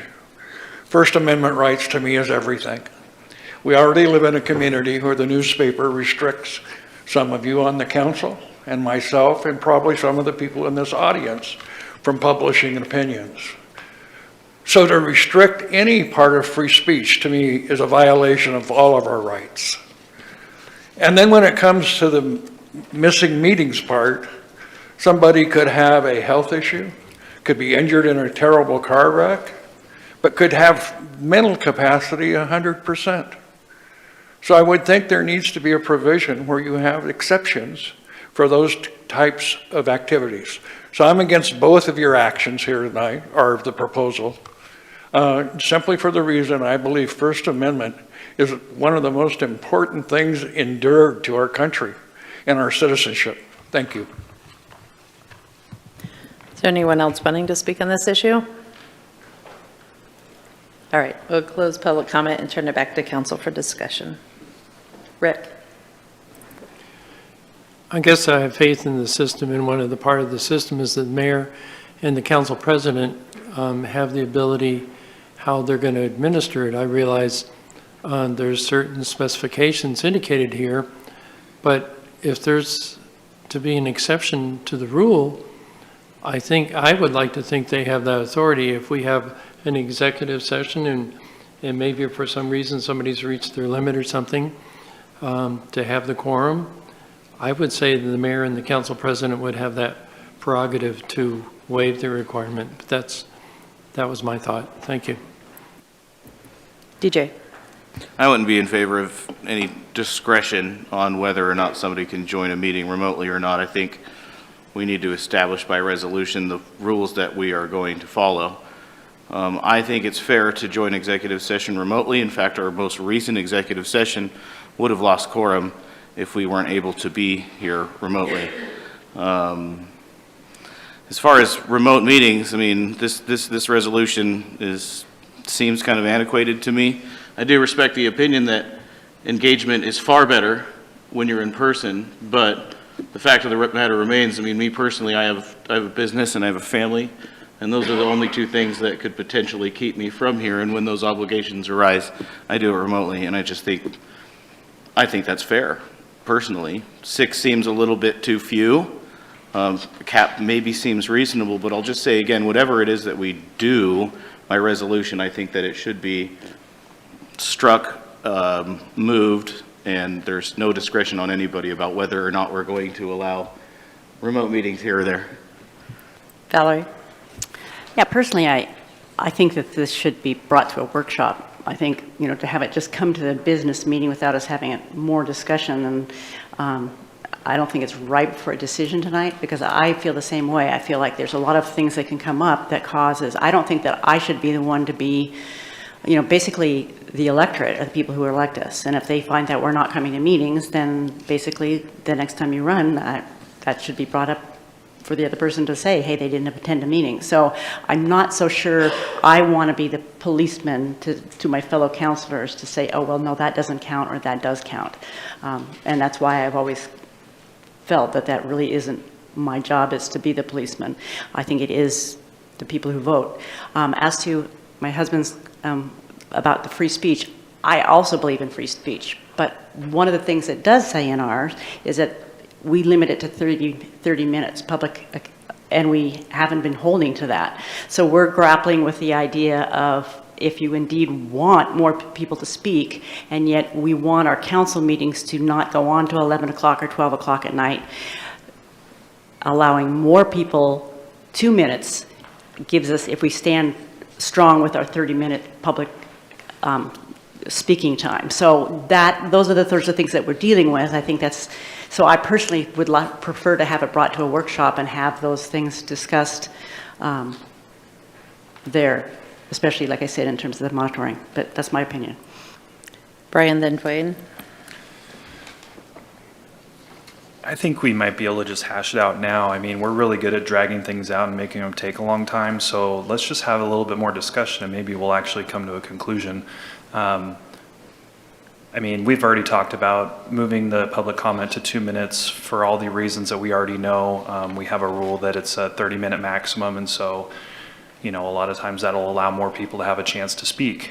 That wouldn't, if we enforce, which we should, the rules that we have for our meetings. Regarding attendance, I agree with DJ that we should, whatever the rule is that we decide, we should stick to that rule and we should enforce it. We shouldn't have, just loosey-goosey exceptions for people, because that's how I know how this plays out, and I know that that's what council will do. So, maybe it's not 6, maybe it's 8, maybe it's 10. And then, if someone does get in some sort of accident, I mean, we can make an exception for that. They can, a doctor's note or whatever, we can take a formal vote to allow it. That kind of extenuated circumstance can be accounted for because they will be very rare. But I'd be in favor of, maybe having it be 8 or 10 meetings per year, just to give a little bit more leeway to people that have other responsibilities. And I think that'd be fine. Dwayne? Yeah, the only thing I worry about is the schedule does change sometimes, and I know some of us have like our own schedule, you know what I'm saying? We have jobs, we have other things going on, or we have other commitments or boards or whatever thing we're on, and so I would like more participation, so if it is remote, then it's remote. I agree with Rob that it is a lot easier when I can look you in the face and or reach over and say something to you, and that time. And I have actually, I would say to Rob, I think when last meeting I was confused about something, he brought it up. It's just a lot easier, because I'll be honest, when I've done a remote, I actually have 2 computers up because I can't see your face, but there's a delay.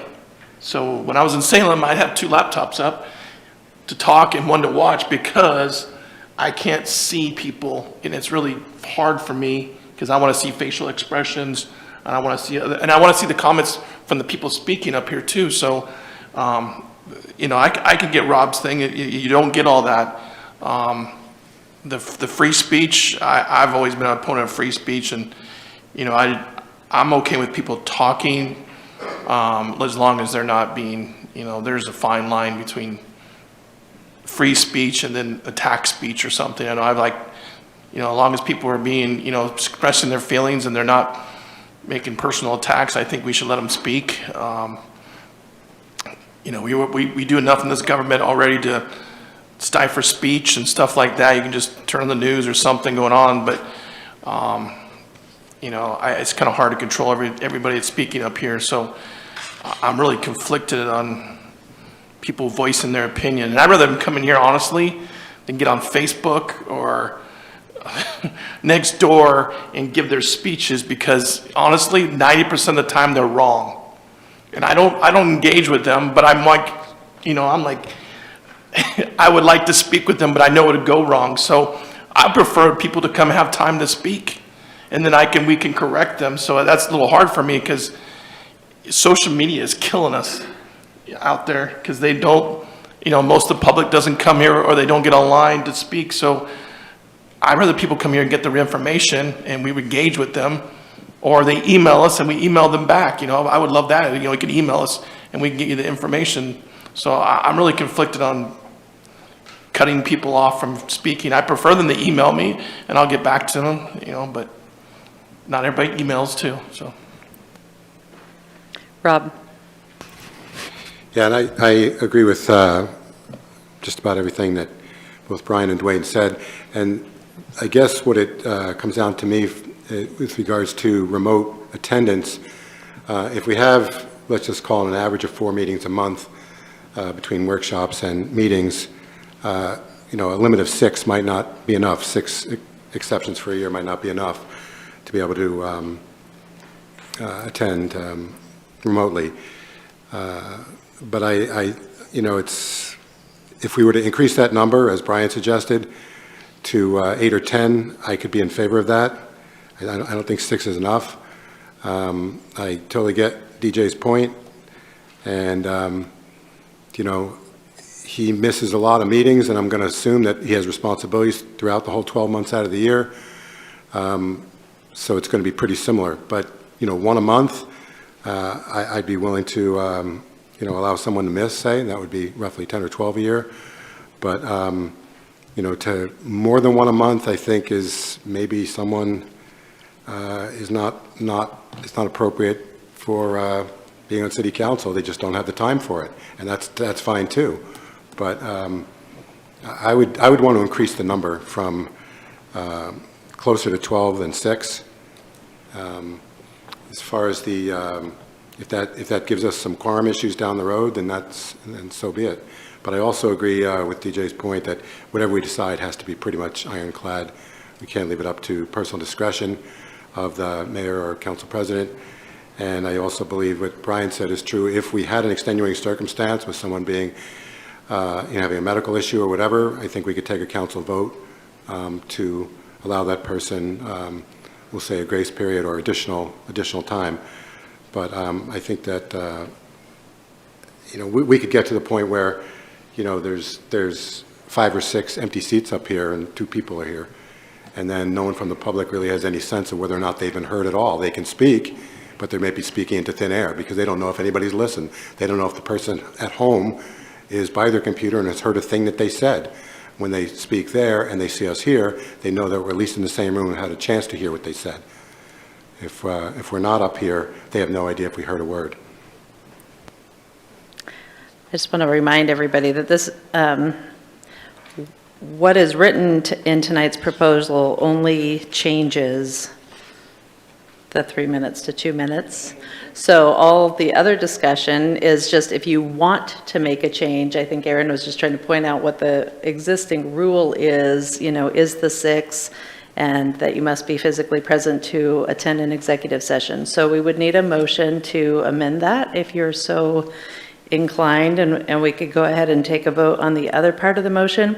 I also want to remind you that we're talking about attending remotely, and that being absent from a meeting is a different, situation that doesn't have a limit like this. So theoretically, a counselor could attend remotely a number of times and also have a certain number of absences throughout the year, and those are 2 different things. So just keep that in mind as you're thinking about it. I'll also point out that as the chair, I have to be here or I don't participate, and I think I've missed 4 in 4 years. So you can also establish your own priorities for attendance. Joel. Well, like you, Sarah, I take my commitments seriously, and I think most of us do. A side note, committee attendance, but we'll save that for a different time. But there's been a lack of counselors going to their committee commitments. But the thing that strikes me about this, only 2 could attend remotely, and I understand you don't want to be talking to an empty dais.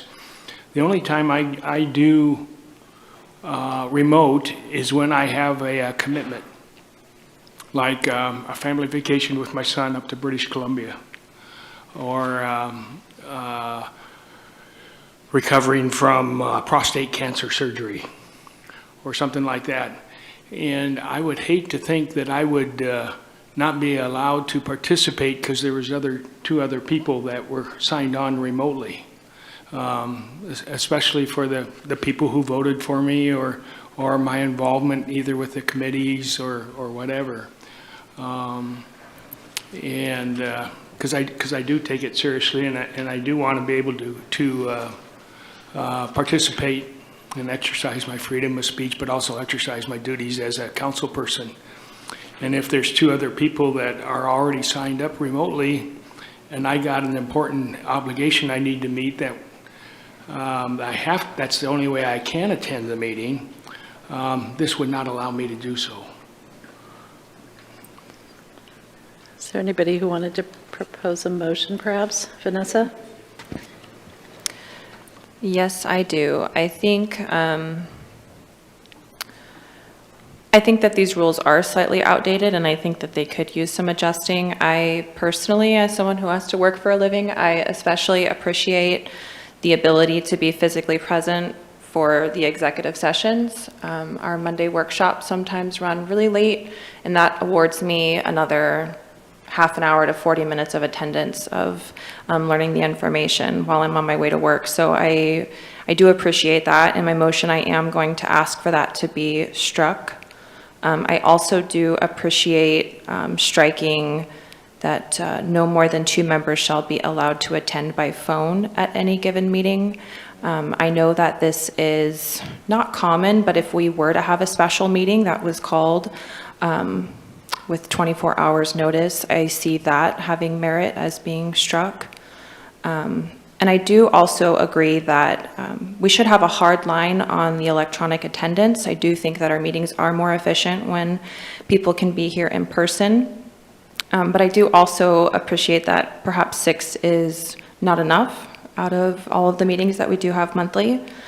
So I will move to amend the resolution outlining council's procedures for conduct of business, Section 10, public comment, with the modification of 10 electronic communication attendances, striking that no more than 2 members shall be allowed to attend by phone, and striking item B, physical presence for executive session. Is there a second? Seconded by DJ. Discussion on that? Rick? So I guess I'm not sure, do we have the ability to discuss all those aspects or just the 2? Can discuss it all. Thank you. I saw somebody else down there. Rob? I just also want to, and I think I'm agreeing with what Vanessa has to say, I just want to remind council that we also have, we've given ourselves permission, I should say, to question anyone who's at the podium if they, let's say that they have a particular area of expertise or something that we want clarity on, and they're making a comment, we can ask them a question, and they can respond, and we can get more information, if we feel we need it, because it's very, and people might say, oh, I'm too closed-minded or something would be the reason, but maybe I would think this. It's very rare that I feel someone at the podium fills the 3 minutes with things that I haven't heard before, or I haven't heard from them before, I haven't heard 10 times that night before. It's very rare that there's 3 minutes of really quality information coming in. So I think 2 minutes allows people to make whatever point they're going to make, and if council has any question about that, we can ask that person to clarify. That's within our purview to be able to do that. So I'm in agreement that the 2 minutes is enough, even though it's not required by law. It is something that we are voluntarily deciding to do, and if we need to know more from a given person who's at the podium, we can ask them. Any further discussion? DJ? Sure. So, okay with the 2 minutes. I think anything can be delivered in 2 minutes, no matter how important it is. General public comment is not required in these meetings, but I think it's generous that we do allow that to happen. And I got to finish by saying that hands down, the best way to get a hold of your council and instigate change or whatever reason you need to get a hold of us is email. mayorcouncil@grantspassoregon.gov. That is far and away the best way to get a hold of us and get our attention. Any further discussion? All right, so the motion would allow for 2 minutes of public comment, and then in section 5A2 regarding attendance, remote attendance would be allowed 6 times per year, striking the clause about no more than 2 members being allowed. 10, did I say 6? Okay, sorry. 10 instead of 6 is what I should have said, and striking the clause regarding only 2 members at a time, as well as striking line B, which does not allow for remote attendance at executive session. Any further discussion? Vanessa, you made the motion. How do you vote? Yes. Rick? Yes. DJ? Yes. Dwayne? Sure. Joel? Yes. Yes. Vanessa, or excuse me, Valerie? Rob? Yes. Brian? Yes. And back to Dwayne. Yes. Okay, motion passes 8-0.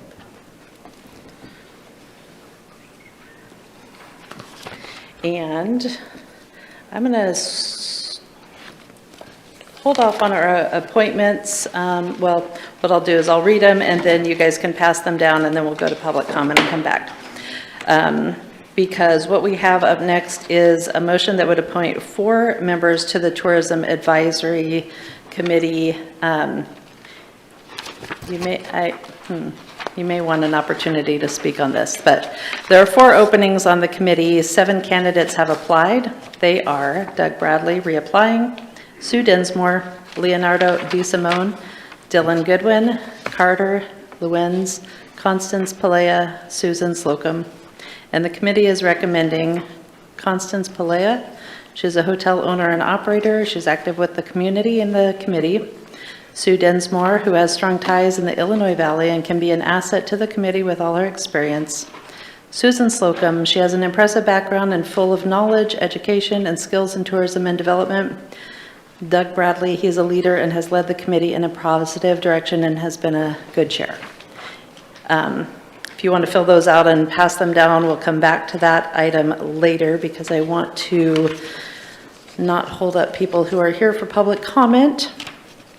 So we'll move on to public comment next. And public comment, this is an opportunity for the public to address the city council on items that are not related to another item on tonight's agenda.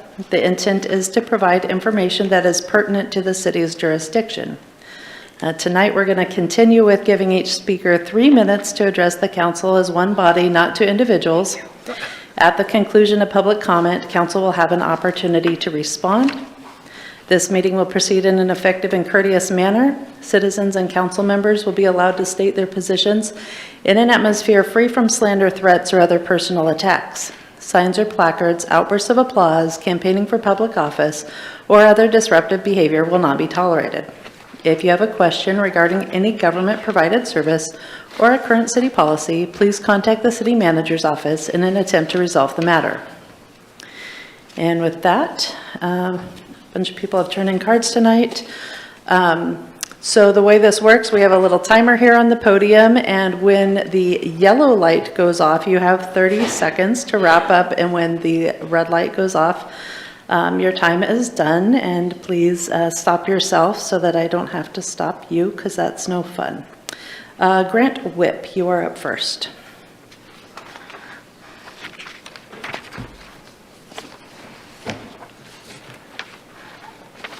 I'd actually like to wait until other people that have the same concerns that I do speak and make sure they have the opportunity to speak. Okay, we can do that. Another instruction that I forgot to say to people is to make sure to state your name and let us know whether or not you live in the city limits. Let's go with Kathleen Cortopassi.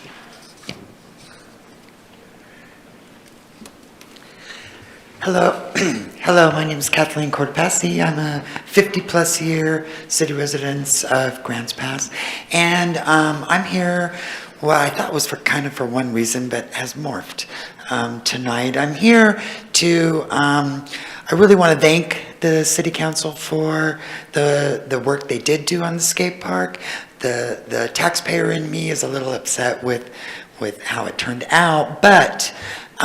We need things for our youth to do. I grew up here in the 70s and there was so much to do. We had 2 bowling alleys and we had 2 theaters and we had a skating rink and our wonderful caveman pool. And while I think the improvements that did occur at the skate park could have been a little bit better had, like at Monday's workshop, I want to thank Valerie for bringing up the point, but I also loved how you guys were talking about transparency and including the public in decision-making of projects and whatnot. And I think a better outcome would have come if maybe the people who use the skate park every single day, like my grandson, what they think might improve the park or what is dangerous. So I'd like to advocate for, when you do the caveman pool, I was down at the pool today. It's still pretty cold because it just opened up, but we love caveman pool. I grew up, I learned how to swim there. I was a lifeguard there in the 70s. I still have my certificate. And we need that. There's just not enough things for our tweens, teens, and young adults to do here in Grants Pass. And so I hope we'll invest as much in our citizens as we do in infrastructure. I would have loved to have seen $700,000 go to the skate park. you know, one comment was that we're not happy and we just want a whole new skate park. That's not true. We understand how $200,000 doesn't really go that far. And maybe it could have been done a little better. So talk to the kids at the pool, see from them and the staff who works at the pool, and let's make the pool, you know, absolutely great, because we need it. We need it. It was full today, and we need it for our community. Thanks. Christina Guerra, and then Greg Madsen.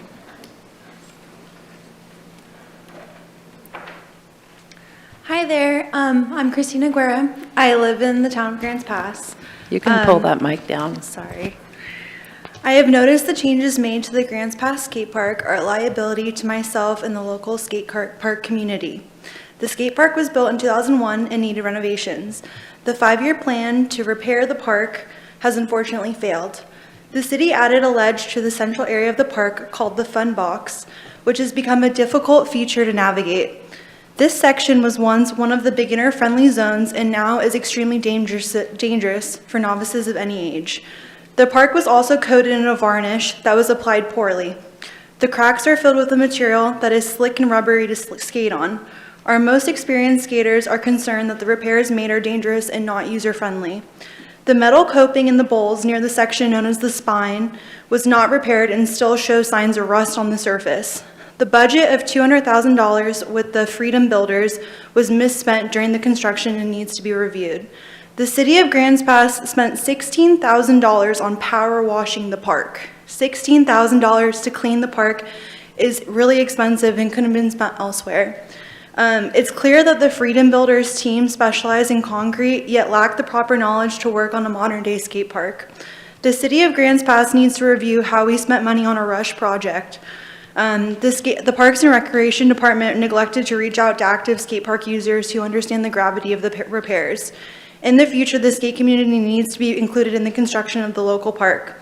This can be made possible through a committee consisting of experienced skaters who can help design a user-friendly park. Skateboarding is an already extreme sport.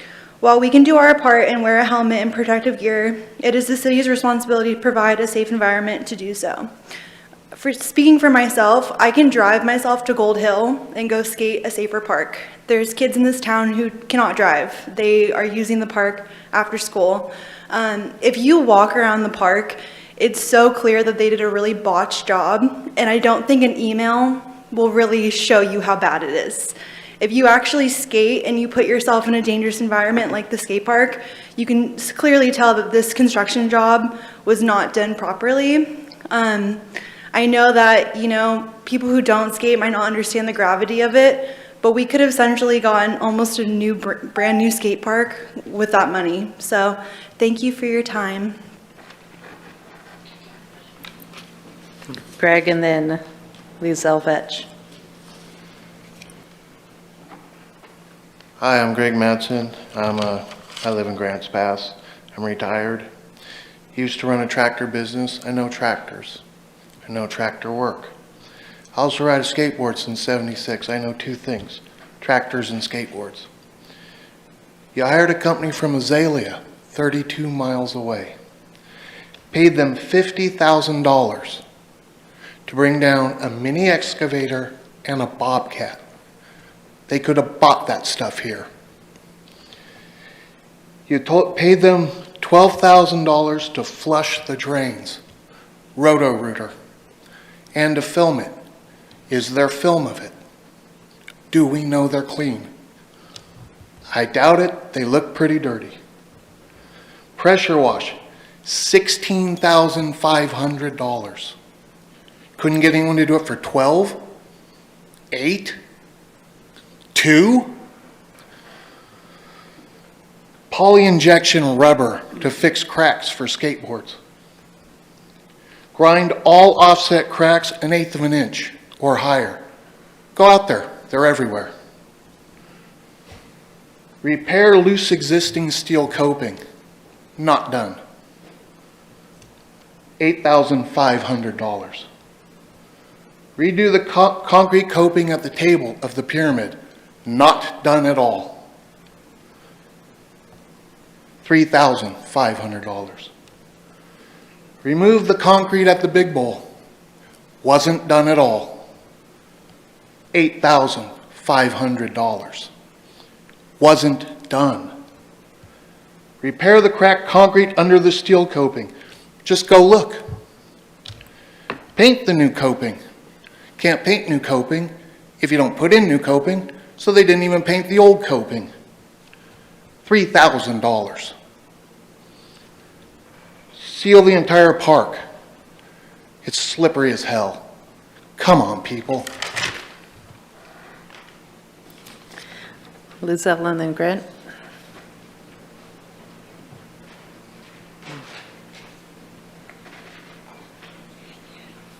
Thank you. I'm Lyselle Vetch.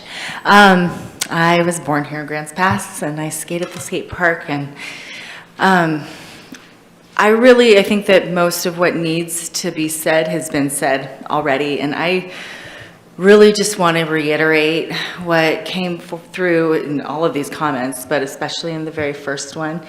I just want to encourage everyone who is a part of our government to be, and all of us, to be looking to the people who occupy the spaces that we're giving money to for the answers about how to use those spaces and how to make them the best that they can be, because those are the people who have the answers.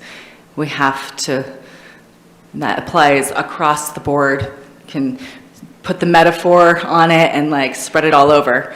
We have to be listening to the voices of the people who are using the spaces that we are going to give our energy to as a community. So thank you for seeing the need and the desire for the revitalization. I mean, it's already vital, it didn't need a revitalization, but to get the city's attention at the skate park and get love in the form of money over there is a really good thing. And people who skate there were excited to learn that it was happening. And disappointed that it didn't come out great, but the spirit is there. We can keep doing better. So, thank you. Grant and then David Dapper.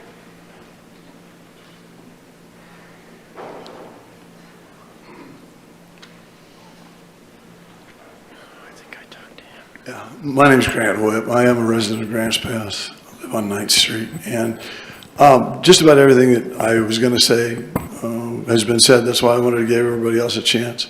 I want to remind some of you might remember that a little over 3 years ago, I think was it 4 years ago, Brian, that we started the process of getting some improvements and some repair work done on the park. We were able to have a very, very, very qualified contractor offer us a bid, and it got tripped up over a couple of issues, and he had to go on to other projects, other more lucrative projects. But, you know, my opinion is that not enough was done for the amount of money that was paid, and not enough was done correctly. I'd like you to, if there's a review process that you can go through and either ask that contractor back to do the work properly that should have been done and has already been indicated was done poorly or not done at all. I would highly encourage that. And I would also like to echo other people's position that we are very grateful that work did get done, you know, needed work, and we look forward to getting involved with the next phase of whatever comes next on the skate park. Please contact the people who use that park, and let's go from there. Thank you very much. I don't see David. Oh, there you are. David and then Mike Pelfrey. Hi, David Dapper, city resident. A little less than a year ago, my doctor, knowing I attend these meetings, surprised me with a note to present to you, thinking maybe it would help. I did, and I did again today. The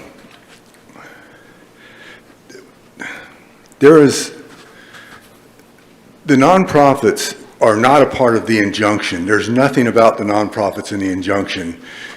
Yet we can't even rent Tussing Park for an event, I asked, but they can take it over in our neighborhood. Did you see the email I sent you all, including videos of what they did to taking over the park and even our street, up and down in front of the no parking signs, completely take over our neighborhood. Yet our group is putting on a kids' day at the park, and we have to rent the upper gazebo and have a $2 million insurance policy. This seems like selective enforcement to me. And I can't even take out my damn garbage can last Tuesday without some junkie yelling, "What are you looking at? You think you're better than us because you got a house?" They were supposed to be out Monday. They were supposed to be closed Monday to Friday. They couldn't get them out till Tuesday night, at which point they were up and down the street with their piles of garbage. Just, what about the rules that the rest of us have to follow? Why can't we just come take over a park? And Councilor King brought up that we should put that on the agenda because you got the votes to override the veto, but it was shut down for the injunction, which is nothing to do. You can show me where nonprofits taking over our park is in that injunction anywhere. I've read it, it is not. What about the health of the homeowners? What about our health that are trying to exist in this neighborhood and can't even take out our damn garbage? What about us that are paying the taxes? What about our health? Mike and then Sandy Rourke.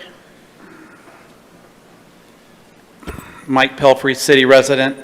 So my wife and I have been on a trip for about 30 days. We left Grants Pass, and when we left Grants Pass, we, of course, left a city that has tents all over the city. And so we leave Grants Pass and we traveled all the way to South Carolina through a lot of cities that are same size, some bigger, some smaller. And do you know that we did not see not one single tent until we got back to Oregon. And then, of course, got back to Grants Pass. So I hate it when I have people tell me that this problem is everywhere. You know, it is, homelessness is everywhere, but it also comes down to how you treat it, how you deal with it.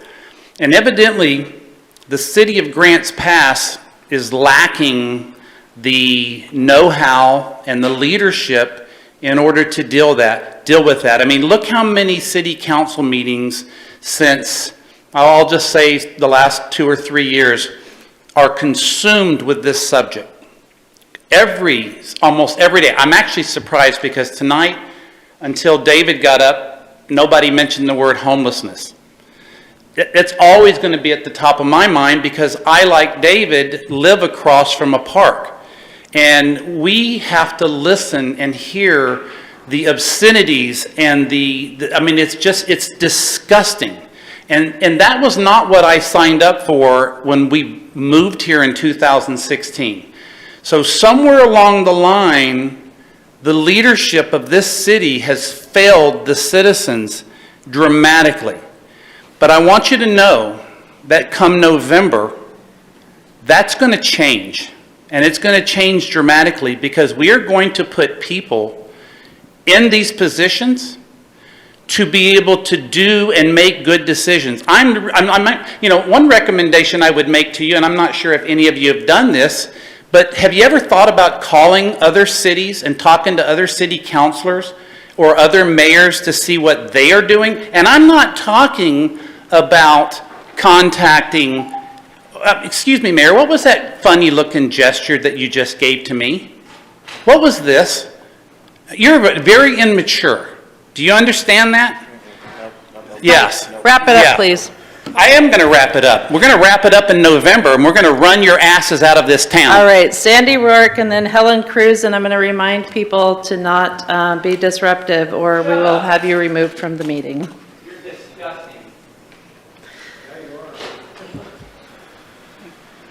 Good evening. My name is Sandy Rourke. I am also a resident of Grants Pass, and I'm also one of the original members of Clean Up the Park and Park Watch.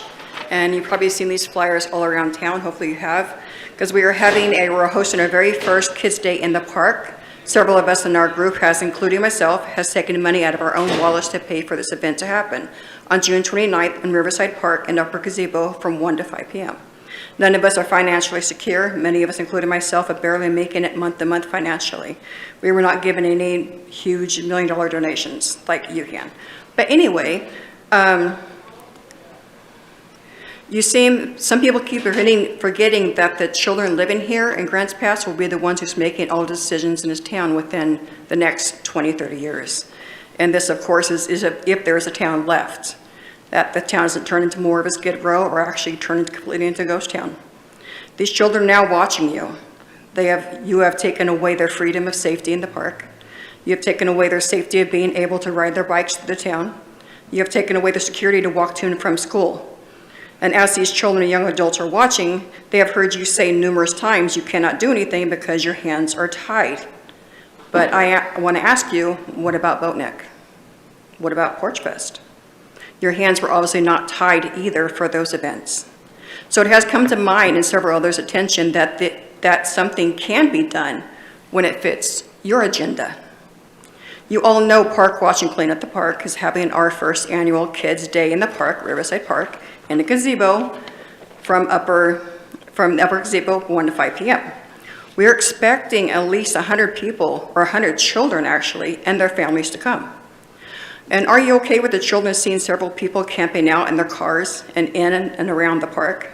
Are you okay with the children seeing people passed out in their cars, actively doing drugs in their cars, or a huge possibility of seeing another overdose? Are you okay with the knowledge of all the registered sex offenders hiding in the park that could be hiding in the park on our day who are watching the children? Or will you choose to make this part of your agenda? But by having all campers removed, will you make it your agenda to have these children to enjoy safely being in the park on a day that was designed and paid from resident members to have for them? And just wondering, can you make this your agenda also? Also, I want to say really quick, another thing I've been noticing, I should have said it many times before, but I haven't. I'm not sure if any of you know what hanging shoes across a power line means. That means where you can buy drugs, where drugs are sold out. When you go around the parks, just look at the power lines next to almost entry of the park, you're going to see a pair of shoes hanging over the power lines. Only those spots. That's where anybody who's buying drugs will know exactly where to go to buy drugs at. Thank you. Helen, and then Eric Fitch. My name is Helen Cruz, and I've been a resident of Josephine County for at least 4 decades now. I would like to say, congratulations to City Council, but I can't, because you should have been doing this a long time ago when it comes to affordable housing. We were allotted $9.37 million for affordable housing and public health. What has been done with it?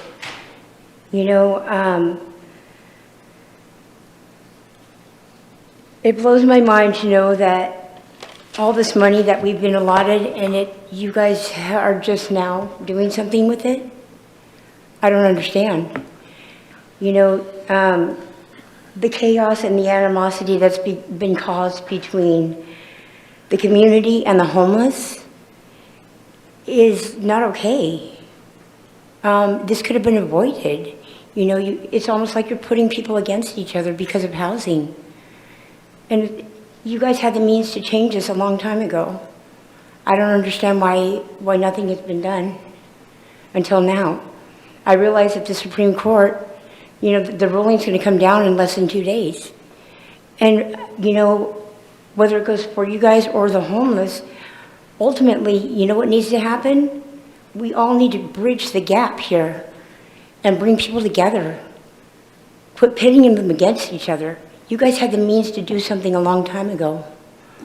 I don't understand why anything hasn't been done. I'm not a very smart woman, but I'll tell you what, It doesn't add up to me when I look at $9.37 million in no affordable housing for the community. I've been here for, like I said, 4 decades. And this is my home and it always will be. But the fact that I want to be proud for the city, I can't. Because of the way that you guys are handling the situation at hand. I do believe that, you know, something can be done, and if it needs to be done, and I know it's not simple, but it's not that hard either. It's called humanity and kindness, and that's all that it is. Instead of putting people against each other, let's find a difference. Let's find a way to make it come together. Thank you.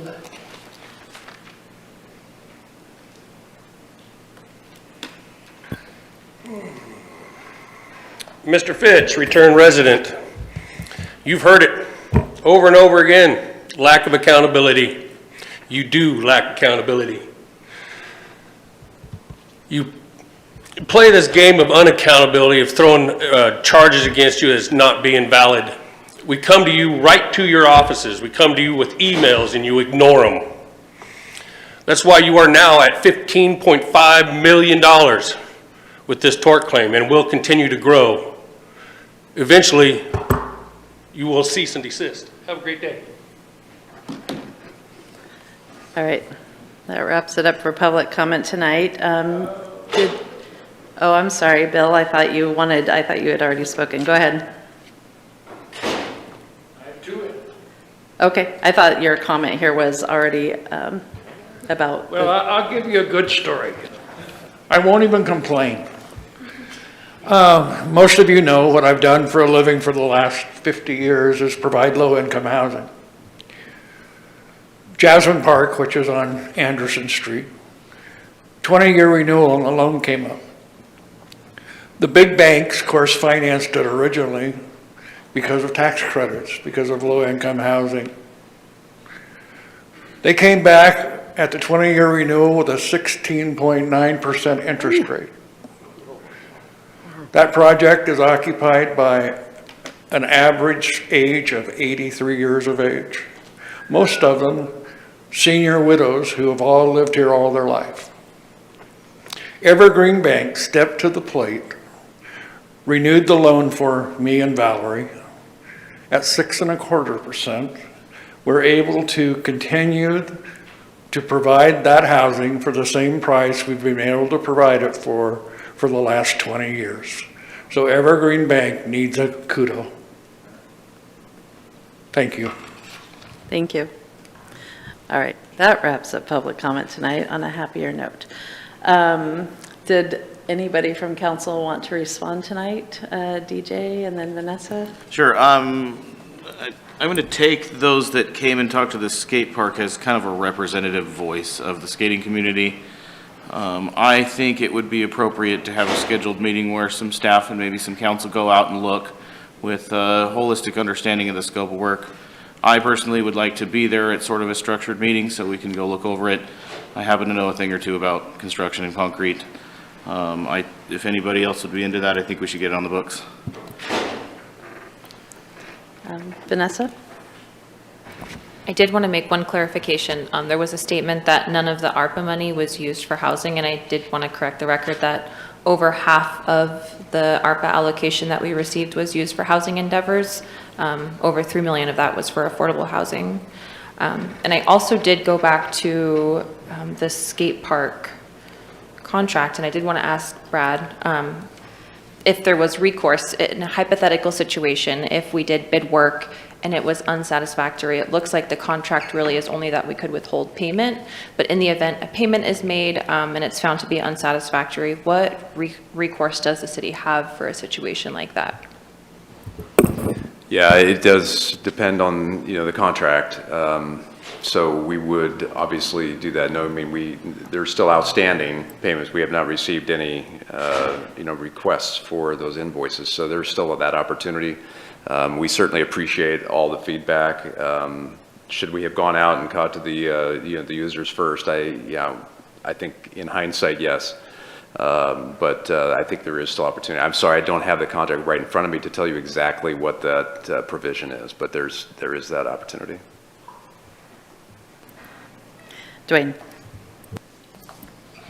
Kind of disappointed that everybody left. That, you know, like, how am I supposed to respond? I told them earlier, if you want any comments back, that stick around and respond back. You know, I would love to give you comments back, so hopefully they'll go watch the recording or something. But yeah, I have to agree with DJ. I didn't know the whole contract. I went down there with just like Brian did, but I was enlightened to some things I didn't know that was in the contract tonight about the skate park. And of course, I'm not an expert. I've done some of those projects, but I think at this point, maybe we should, you know, like DJ and said, we should probably go down there and look at this stuff, go through the contract and see what was done. The price, we all know what that's going to cost because it's over, what, $50,000. So now we're going to pay prevailing wages, so that sucks. And I can tell you right now, I hate that situation. David Dapper, he's right.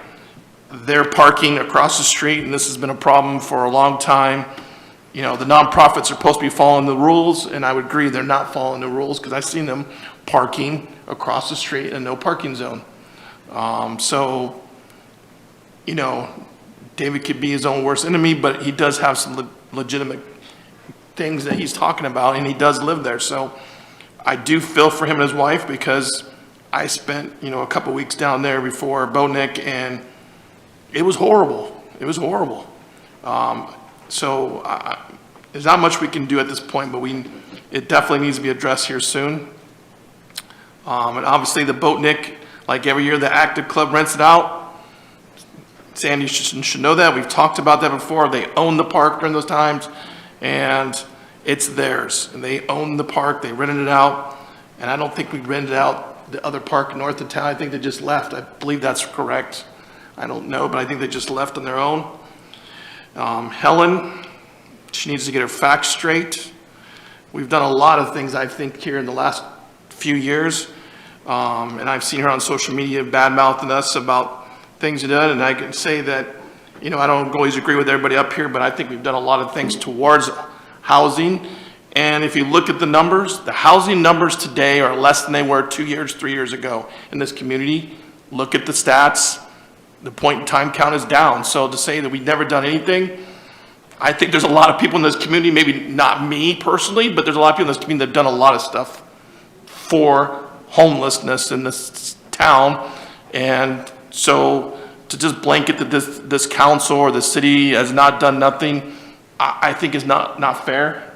I think there's a lot of people doing a lot of things in different groups. You know, I am not part of that group, but I know there's people out there, I've talked to them, they're doing things, whether you agree, disagree, but people are doing things, and people have stepped up, and we saw one tonight with the, you know, the moms in the treatment, and I've been to the mom's house over in Medford, and I know how that works, so I kudos for that. That's something we're doing.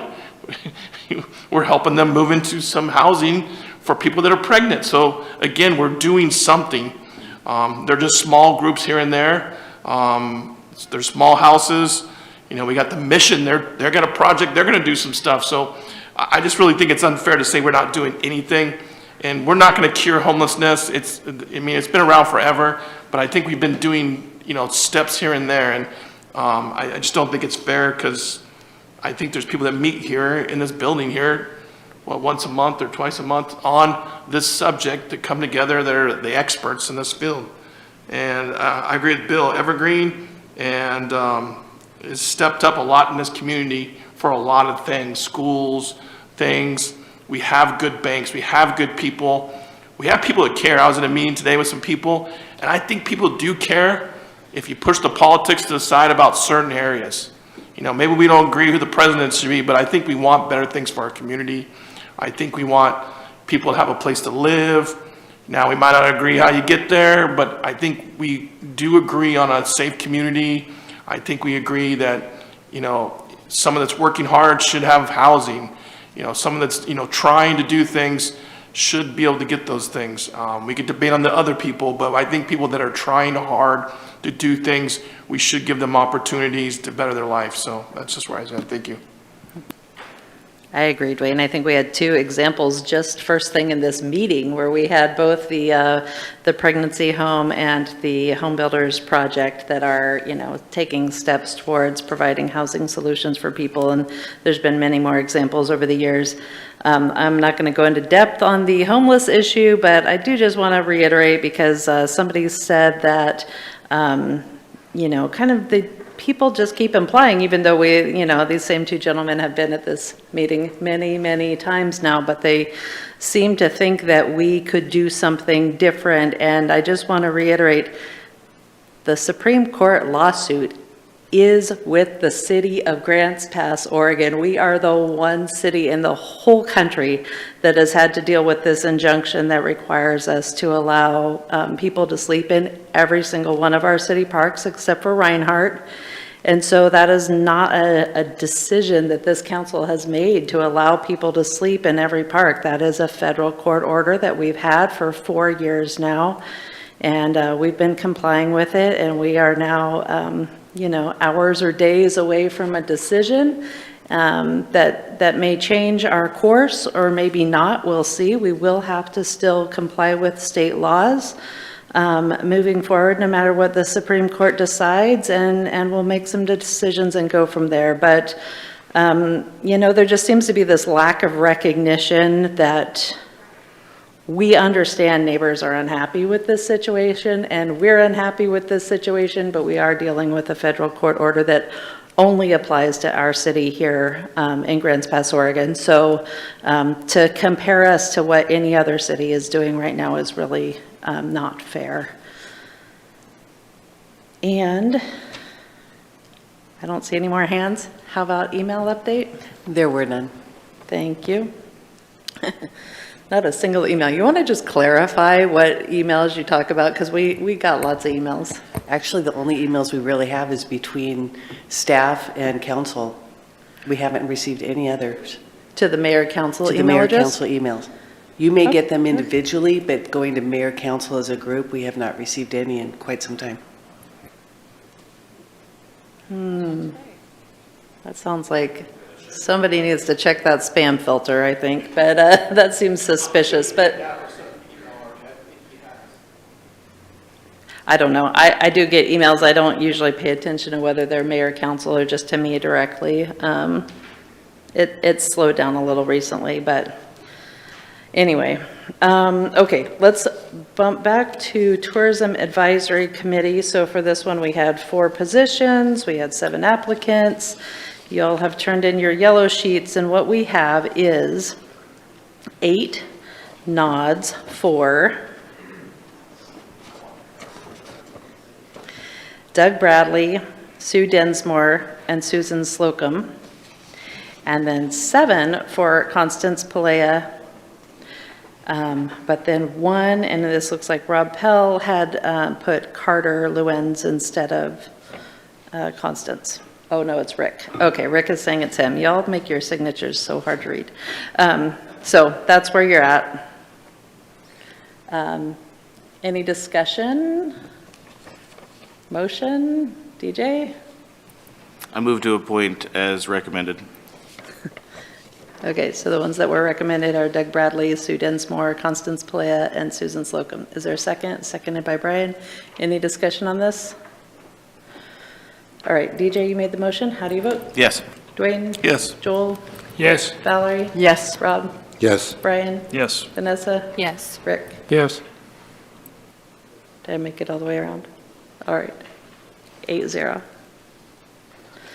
Couldn't remember who I started with that time. Okay. Consent agenda. These are items of such routine nature without controversy that they may be approved in a single action. And Council President, would you please read the consent agenda?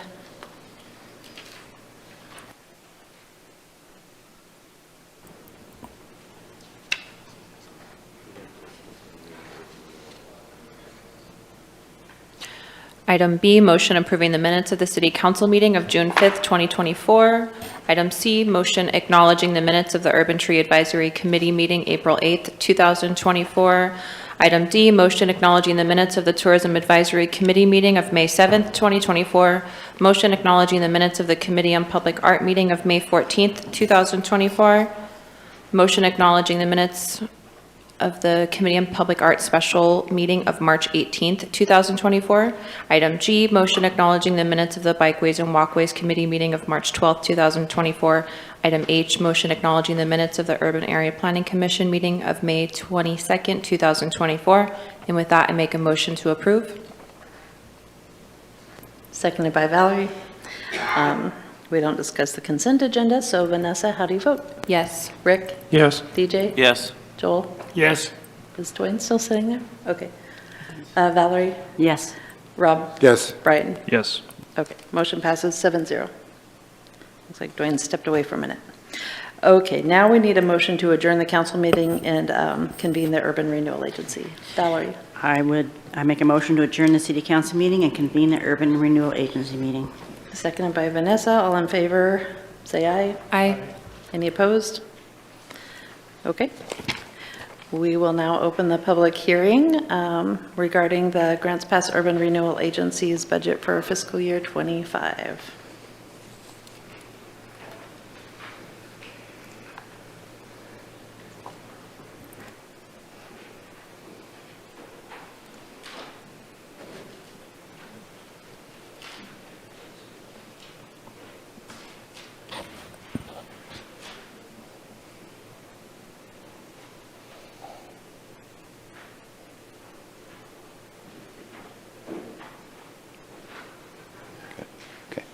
Good evening, Mayor, Council. Go ahead. Actually, Urban Renewal Agency Board. Urban Renewal Agency. Yeah, there you go, yep. We're here to approve the fiscal year 25 budget. There is a public hearing that is required, which will include public comment that after my presentation and before you go into deliberations, in order for us to approve the full tax agreement financing based on the approved budget through the budget committee process. Really, the Urban Renewal Agency focuses on three primary goals in your strategic plan. That's encourage economic opportunities, facilitate sustainable manageable growth, and maintain, operate, and expand our infrastructure to meet community needs. Just some history, we started this process back in May 14th when you received the budget message and overall capital projects. And the budget committee did approve the budget for this. Today is the day where council adopts the Urban Renewal Agency budget. Just in brief, we have a budget of almost $9 million for fiscal year 25, which was recommended by the city manager and approved by the budget committee, and we're looking for adoption today. The budget committee tentatively approved an allocation of $8.8 million for the above categories. This provides maximum flexibility for this Urban Renewal Agency and City Council because we are allocating all of it. In the past, in years past, we've put some aside and we haven't allocated it all, but by allocating it this way, it provides the most flexibility for you to adjust to any changing priorities. If a private entity comes in that needed some public dollars to incentivize private investment, you have the most flexibility the way it's budgeted today. The table above is the current project plan based on the direction provided by the board.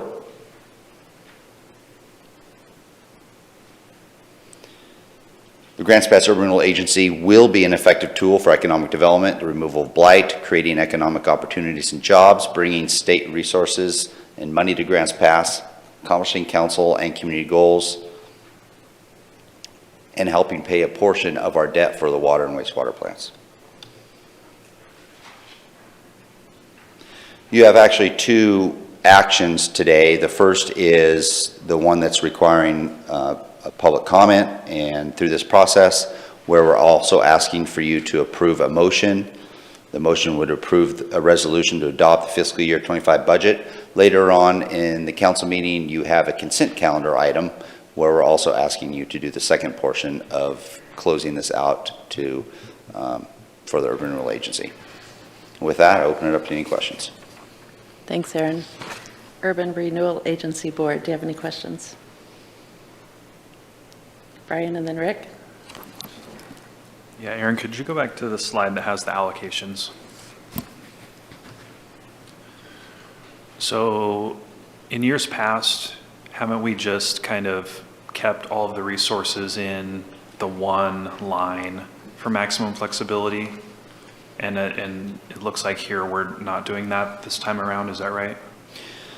Yeah, this time you still have maximum flexibility with regards to special payments of $5.7 million there, but also through the budget process and through council deliberations before the budget, there were some things that were provided policy direction wise that we were going to start the pay and have the payments for the water treatment plant. So that's the $438,000. Then also it was discussed that we would have some loan opportunities and still have some housing incentives and additional $250,000 for grant opportunities. These were items that were discussed that council showed a desire to have, and we discussed at the budget committee process. But it still provides total flexibility. And although they are allocated there, you do have that flexibility to move funds around. Thank you. Rick? I understand the line item of special payments as far as a category, but have we actually defined what is in special payments? In other words, designated? We have. Well, you sort of have in a way that your plan has like 14 different categories that you can technically spend the dollars to help deal with blight and housing issues and other things like that. It's just not allocated specifically to any of those plan projects. Thank you. That clarifies my question. Other questions? Brian? I just wanted to follow up on the allocations. Did council specify those allocations, or was that done at a staff level? It was discussed at the budget committee. I remember having the discussions of those dollar amounts. We did discuss the water treatment plant and what that debt would be starting it now. We discussed having loan opportunities in the dollar amount. We did discuss grant opportunities at $250,000 because that's what we had previously. Council showed some desire to have that still maintain a $250,000 level. Okay, and the other ones were not specified by council, but council showed an interest in those items? So to kind of maybe help answer the question, so yeah, I remember somewhere in February, March-ish, before the budget process, the water treatment plant, the housing, the loan opportunities, the grants.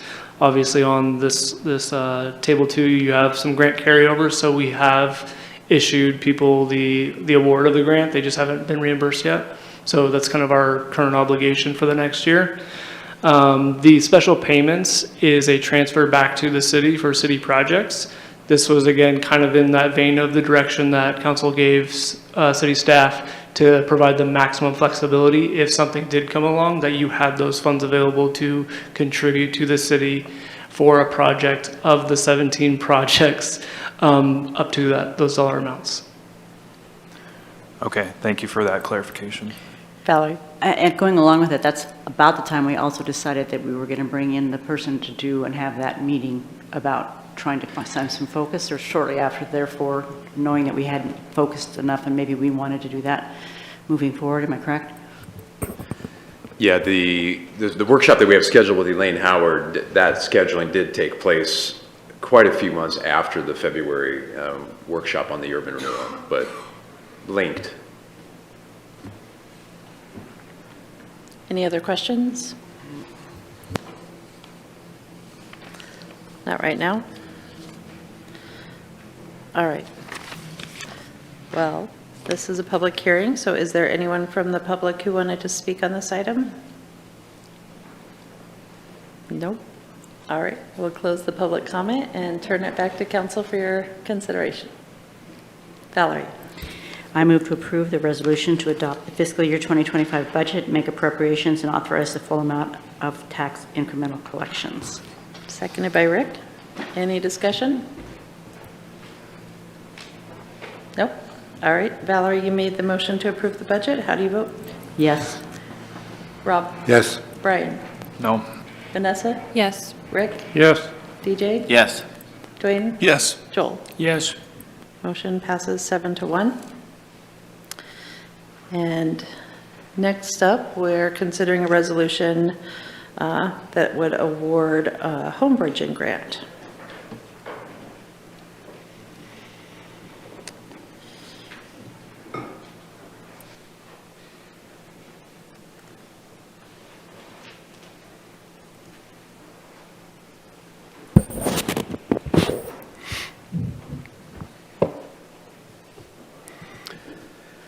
So this item has a lot of overlap with a couple of your other items tonight that you handled as a council.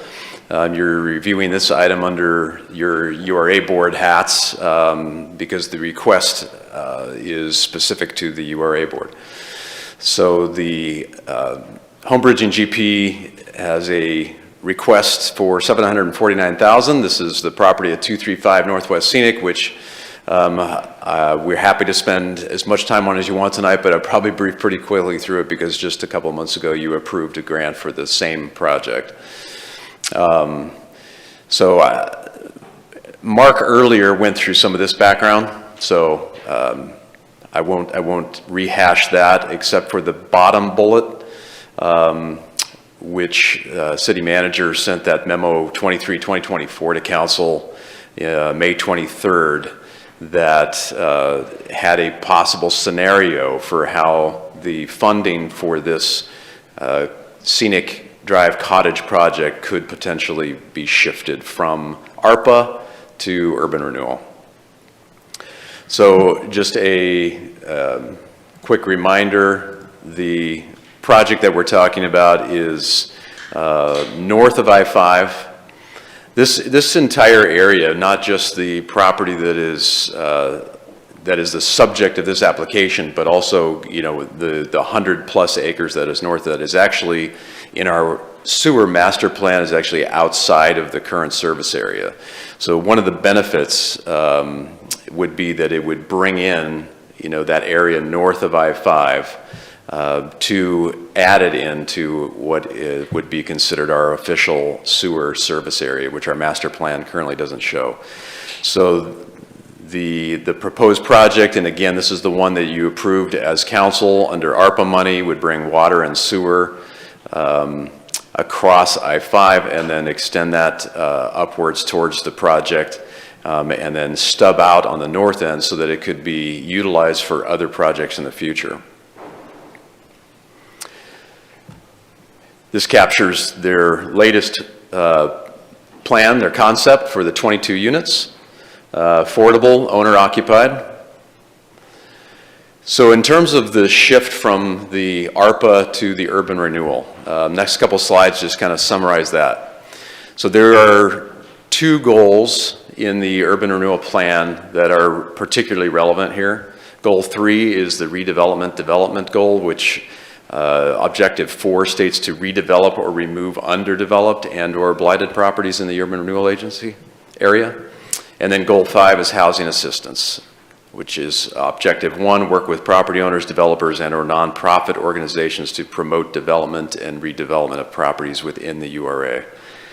So those are two relevant goals. And then moving on to the actual projects, Aaron referred to the fact that the plan has multiple projects.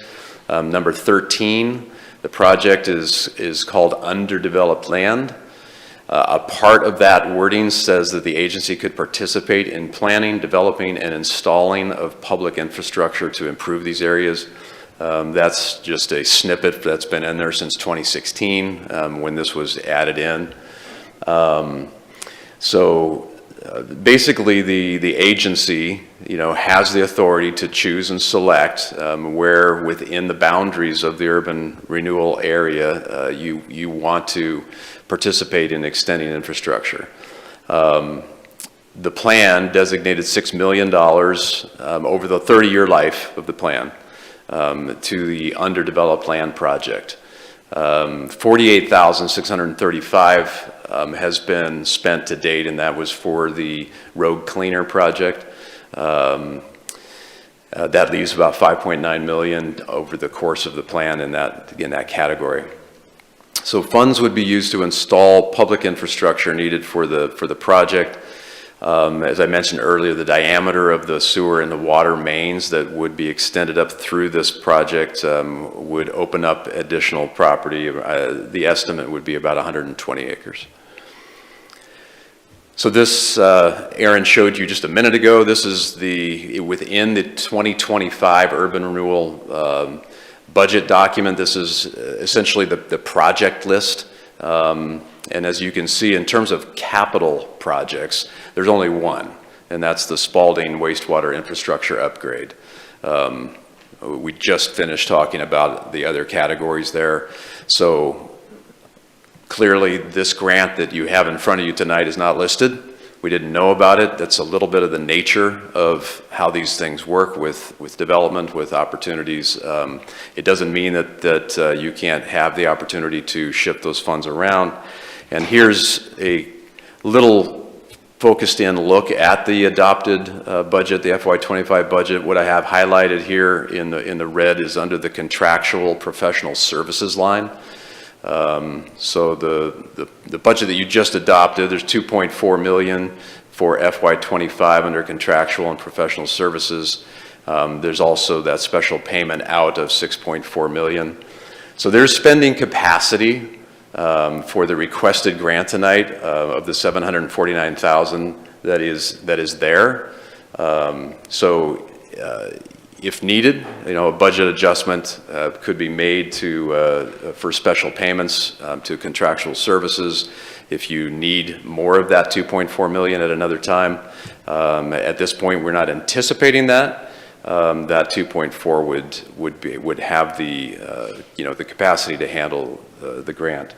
Another option for the board to consider is to shift that to your grant section, which is here, that grant opportunities.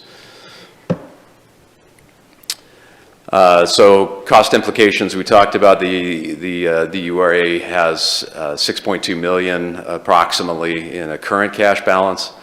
The FY24 budget has that flexibility kind of built into it. We just talked about the contractual services option, and then if needed, a budget adjustment could be made. And the call to action recommended is for tonight. The resolution language is in your packet.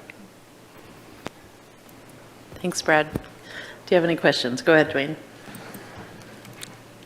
I just want to make this very clear because I've had some people in the public. I mean, the ultimate goal is, I guess, we have two different projects that we'd like to ultimately have be funded, and the only way to do this would be to shift some money around. I think that's some confusion. People out there, we've already approved this project for getting money, but now we're like, hey, we'd like to help this other project out, and we found a way to shift urban renewal money to use that for this project and then maybe come back with the Mid-Rogues project and give them an award. So I think we need to be upfront with that, so that's the ultimate goal here. Is that correct?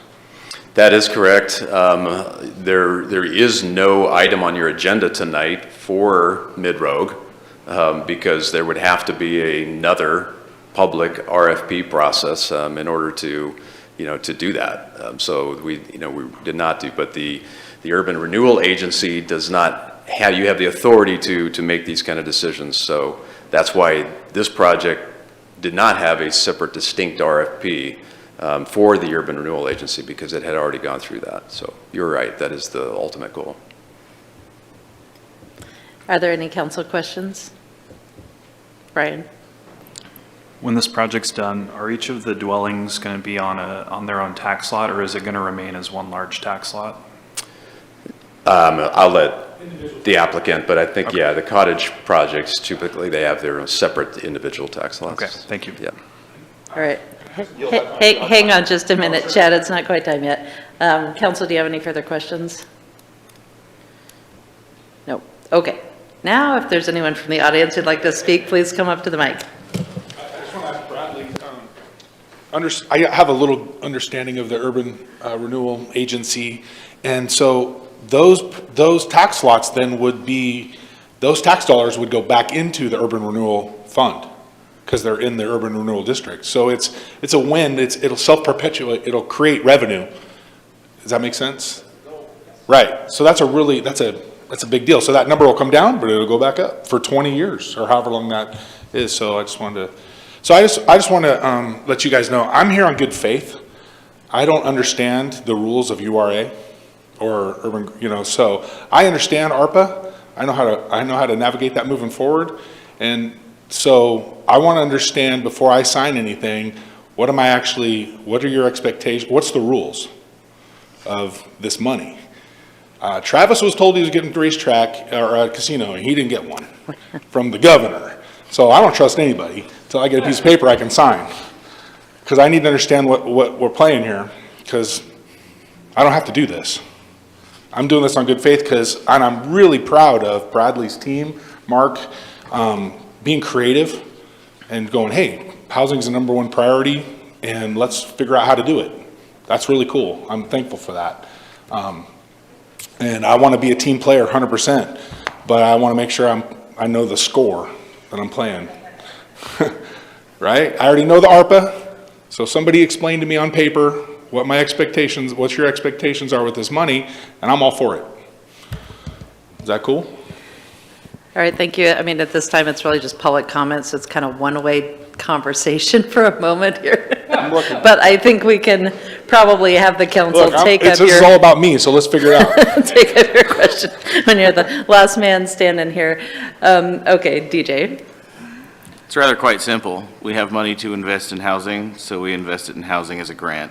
And I'm sure staff would be more than happy to iron out those details with you, but I'm going to presume that it is much more simple than a federal ARPA grant.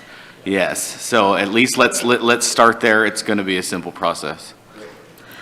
Yeah, the urban renewal area is a designated area within the city that there was a slide at number 6 that listed off a couple of the URA goals. One is for redevelopment or development of blighted or underdeveloped properties, and another goal is to help with housing assistance. So those are the 2 goals that this project would be aligned with. And as DJ mentioned, it's simpler than ARPA. Valerie. Yeah, I just want to take a minute to thank you for having faith in us, because our goal is more housing. It just came to our attention that one of the options was to utilize that money, and yes, it's not federal, and then give the opportunity for another housing project to use the ARPA. So we're just spreading out. So thank you for being open and having faith in us. Dwayne. I've had conversations with Chad about this project. So just be clear that, I've had some conversations actually with everything we're doing here to change way we're going. And so I just want to make sure that everybody's clear that I've asked some questions. I've asked questions to Doug. I just want to make sure I understand before I come up here to vote on anything that I know what we're doing. So I've asked some of those questions and other things what we vote on, so I don't have to spend all day asking questions before we come here. Just to make sure, was there any other public comment on this? No? Did you want to, Doug? Yeah, Doug Walker, Grants Pass resident. Just say thank you for the flexibility, and Brad's staff, Brad's staff for doing this. We appreciate that. Brian. Yeah, I just had a couple quick questions. Is the application criteria for this the same as the project I asked about earlier? Oh, if it's a question for Chad, please come up to the mic. I don't know the rules. I think he means your application process. What was the question again, What does my Counselor? application process have to do with the grant? No, it doesn't. Okay. Thank you. The other question is, in the packet it says you have board meetings on the 2nd Wednesday of each month. Are those open to the public? Email me and we can talk about invitation. Okay, thank you. No, they're not. Okay, thanks. Yeah. All right, any other discussion? I have one more. As a citizen, it's my fault for not understanding the opportunity for our urban renewal funds. I think we could do, I'm not down on anybody, we could do a better job of letting the public, there's a lot of creative people out there that don't understand these opportunities are available. I work with a lot of crazy creative people in the community voluntarily that are from outside the area that are very bright, previous city managers of large cities in Southern California, union leaders in Las Vegas, big time, like people that have moved here, and it would be really cool if I could do a better job of letting them know these things are available so we could create revenue in our community with this money we've set aside. And if it just stays in this room, I think we're missing an opportunity. Not your fault. It's just, I don't know how do we better let it out there that this is needed. Thanks. Vanessa? I think you really hit the nail on the head there with the last one, asking for advertising and open disclosure that it's available. I think that's the same spirit of the concern that Councillor DeLagrange has with the application process for the home ownership process. So I see a lot of similarities there. With that, I will make a motion to approve the resolution awarding an urban renewal grant up to $749,000 for Home Bridging GP Incorporated for property at 235 Northwest Scenic Drive. Seconded by Rick and Val. Any discussion on the motion? All right, Vanessa, you made the motion to approve. How do you vote? Yes. Rick? Yes. DJ? Yes. Dwayne? Yes. Joel? Yes. Valerie? Yes. Rob? Yes. Brian? No. Motion passes 7-1. All right, and our next item is to consider a resolution adopting the budget, making appropriations and approving tax increment collections. Is there a presentation? No presentation, it's a consent calendar item. Okay. The other one is listed as consent agenda. We have a board action A, 8A. Is it? Oh, yeah. Because we did it. Already took care, Yeah, okay, I we was did, wondering we what the did. difference Yeah, was. because Okay, we that have it. makes sense. So we already took Yeah. care of 8A. Moving on to 9A. So this is a resolution that would authorize the Josephine County Treasurer to include Grants Pass Urban Renewal Agency property tax receipts in their invested program. Where's that darn motion? Is there a motion to approve the consent agenda? So moved. Vanessa, seconded by Dwayne. And we don't discuss this one. So Vanessa, how do you vote?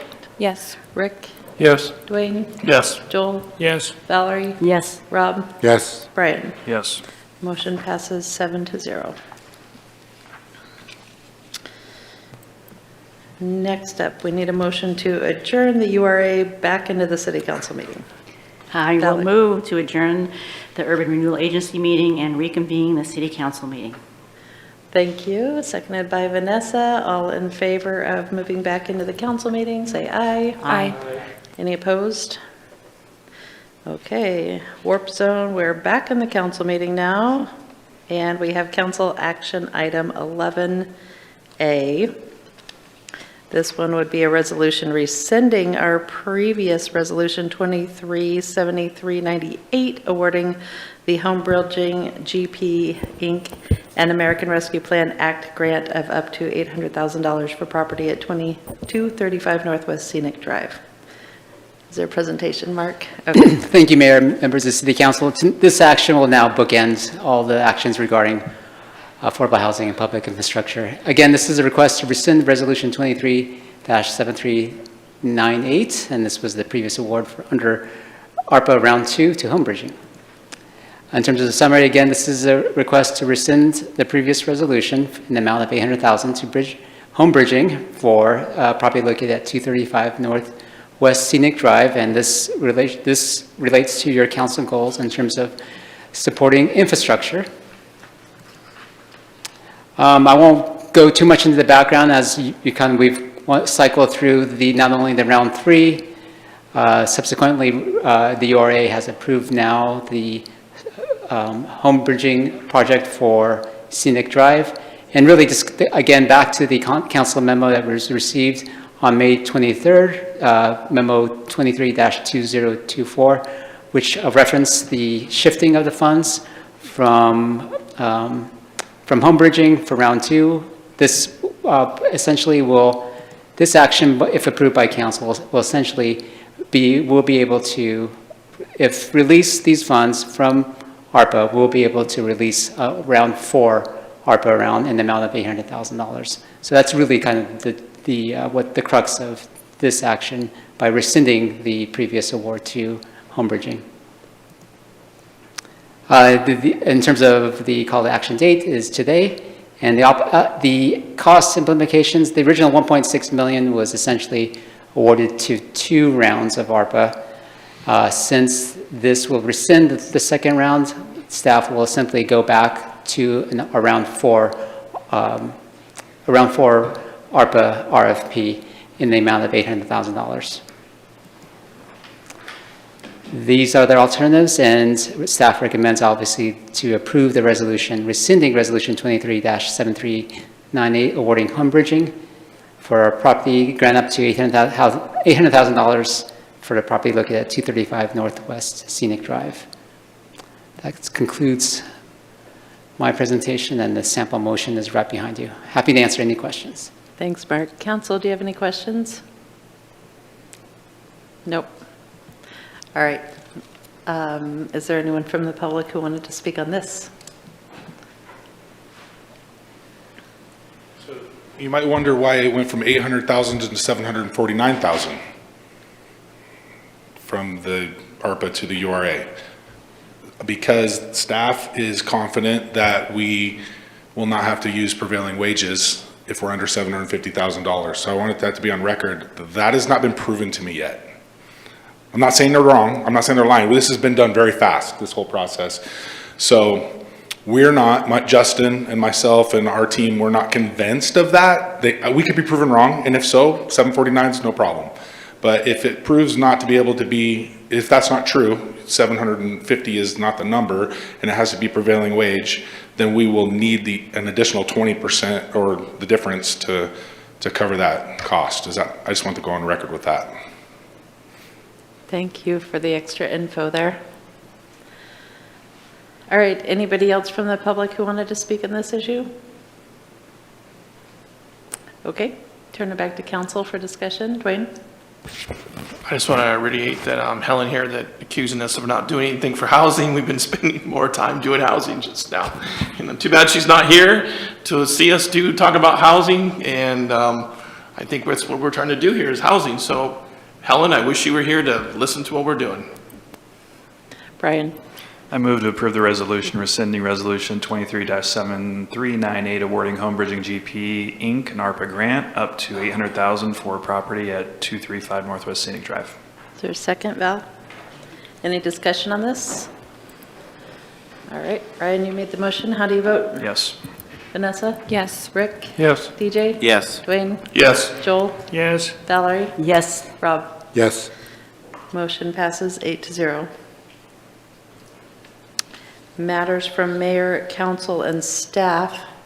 I just wondered if we wanted to circle back around. DJ had mentioned earlier the idea of a meeting with the skate park folks. Were there other council members who are interested in doing that? Quite a few of you are, okay, like actually going down there and taking a tour? Okay, is that something we would be able to arrange? Yeah, we'll definitely get that scheduled. Okay. I wanted to just bring up that today is Juneteenth, which is a federal and state holiday, recognized now federally since 2021, and about half of the states recognize it as official state holidays. It does mark the end of slavery in the United States. News got to Texas a couple years after the Emancipation Proclamation, and the last slaves were freed considerably later than they should have been, and they had a Texas holiday called Juneteenth that has been celebrated since 1865, get my history right. So we have not talked about it as a city, but you know, we're open today. The banks were closed. You might want to consider that at some point in the future, acknowledging it as a city holiday. Other than that, somebody had a hand up, I think Dwayne, and maybe somebody down there too. A whole bunch of you. Okay, we'll go Dwayne, Valerie, Rob, Rick. Last city council meeting, we had Brad come up here about people not coming down to the parks, and I just want to say I spent not this Tuesday, last Tuesday, a couple hours picking up trash at Riverside Park and Baker Park. And, you know, he posted something on social media, which was kind of false. He had a video, but I just want to, you know, I was down there picking up trash. And I can tell you, I didn't pick up any needles. I did pick up some other stuff and a lot of trash down there by the edge of the water, and it's really concerning, and I agree with some of that. But again, I think our parks guys are trying to do a really good job down there. They care, they're working hard, and you know, that trash is 24 hours. It's fast. And we filled up 2 trash cans. In my 2 hours, we filled up 2 trash cans on a Tuesday. So those guys are doing their best for what they got, and they have extra staff on, you know, the summertime because we have the, you know, high school kids or whatever down there. Law enforcement was down there. We had some arrests. Not that I was involved, but I saw that. So I think our staff is trying to do their best. Law enforcement trying to do their best. Are they perfect? No. We got other things going on. Can we do better? Maybe. But, you know, I think overall they're doing what they can with what they've been given.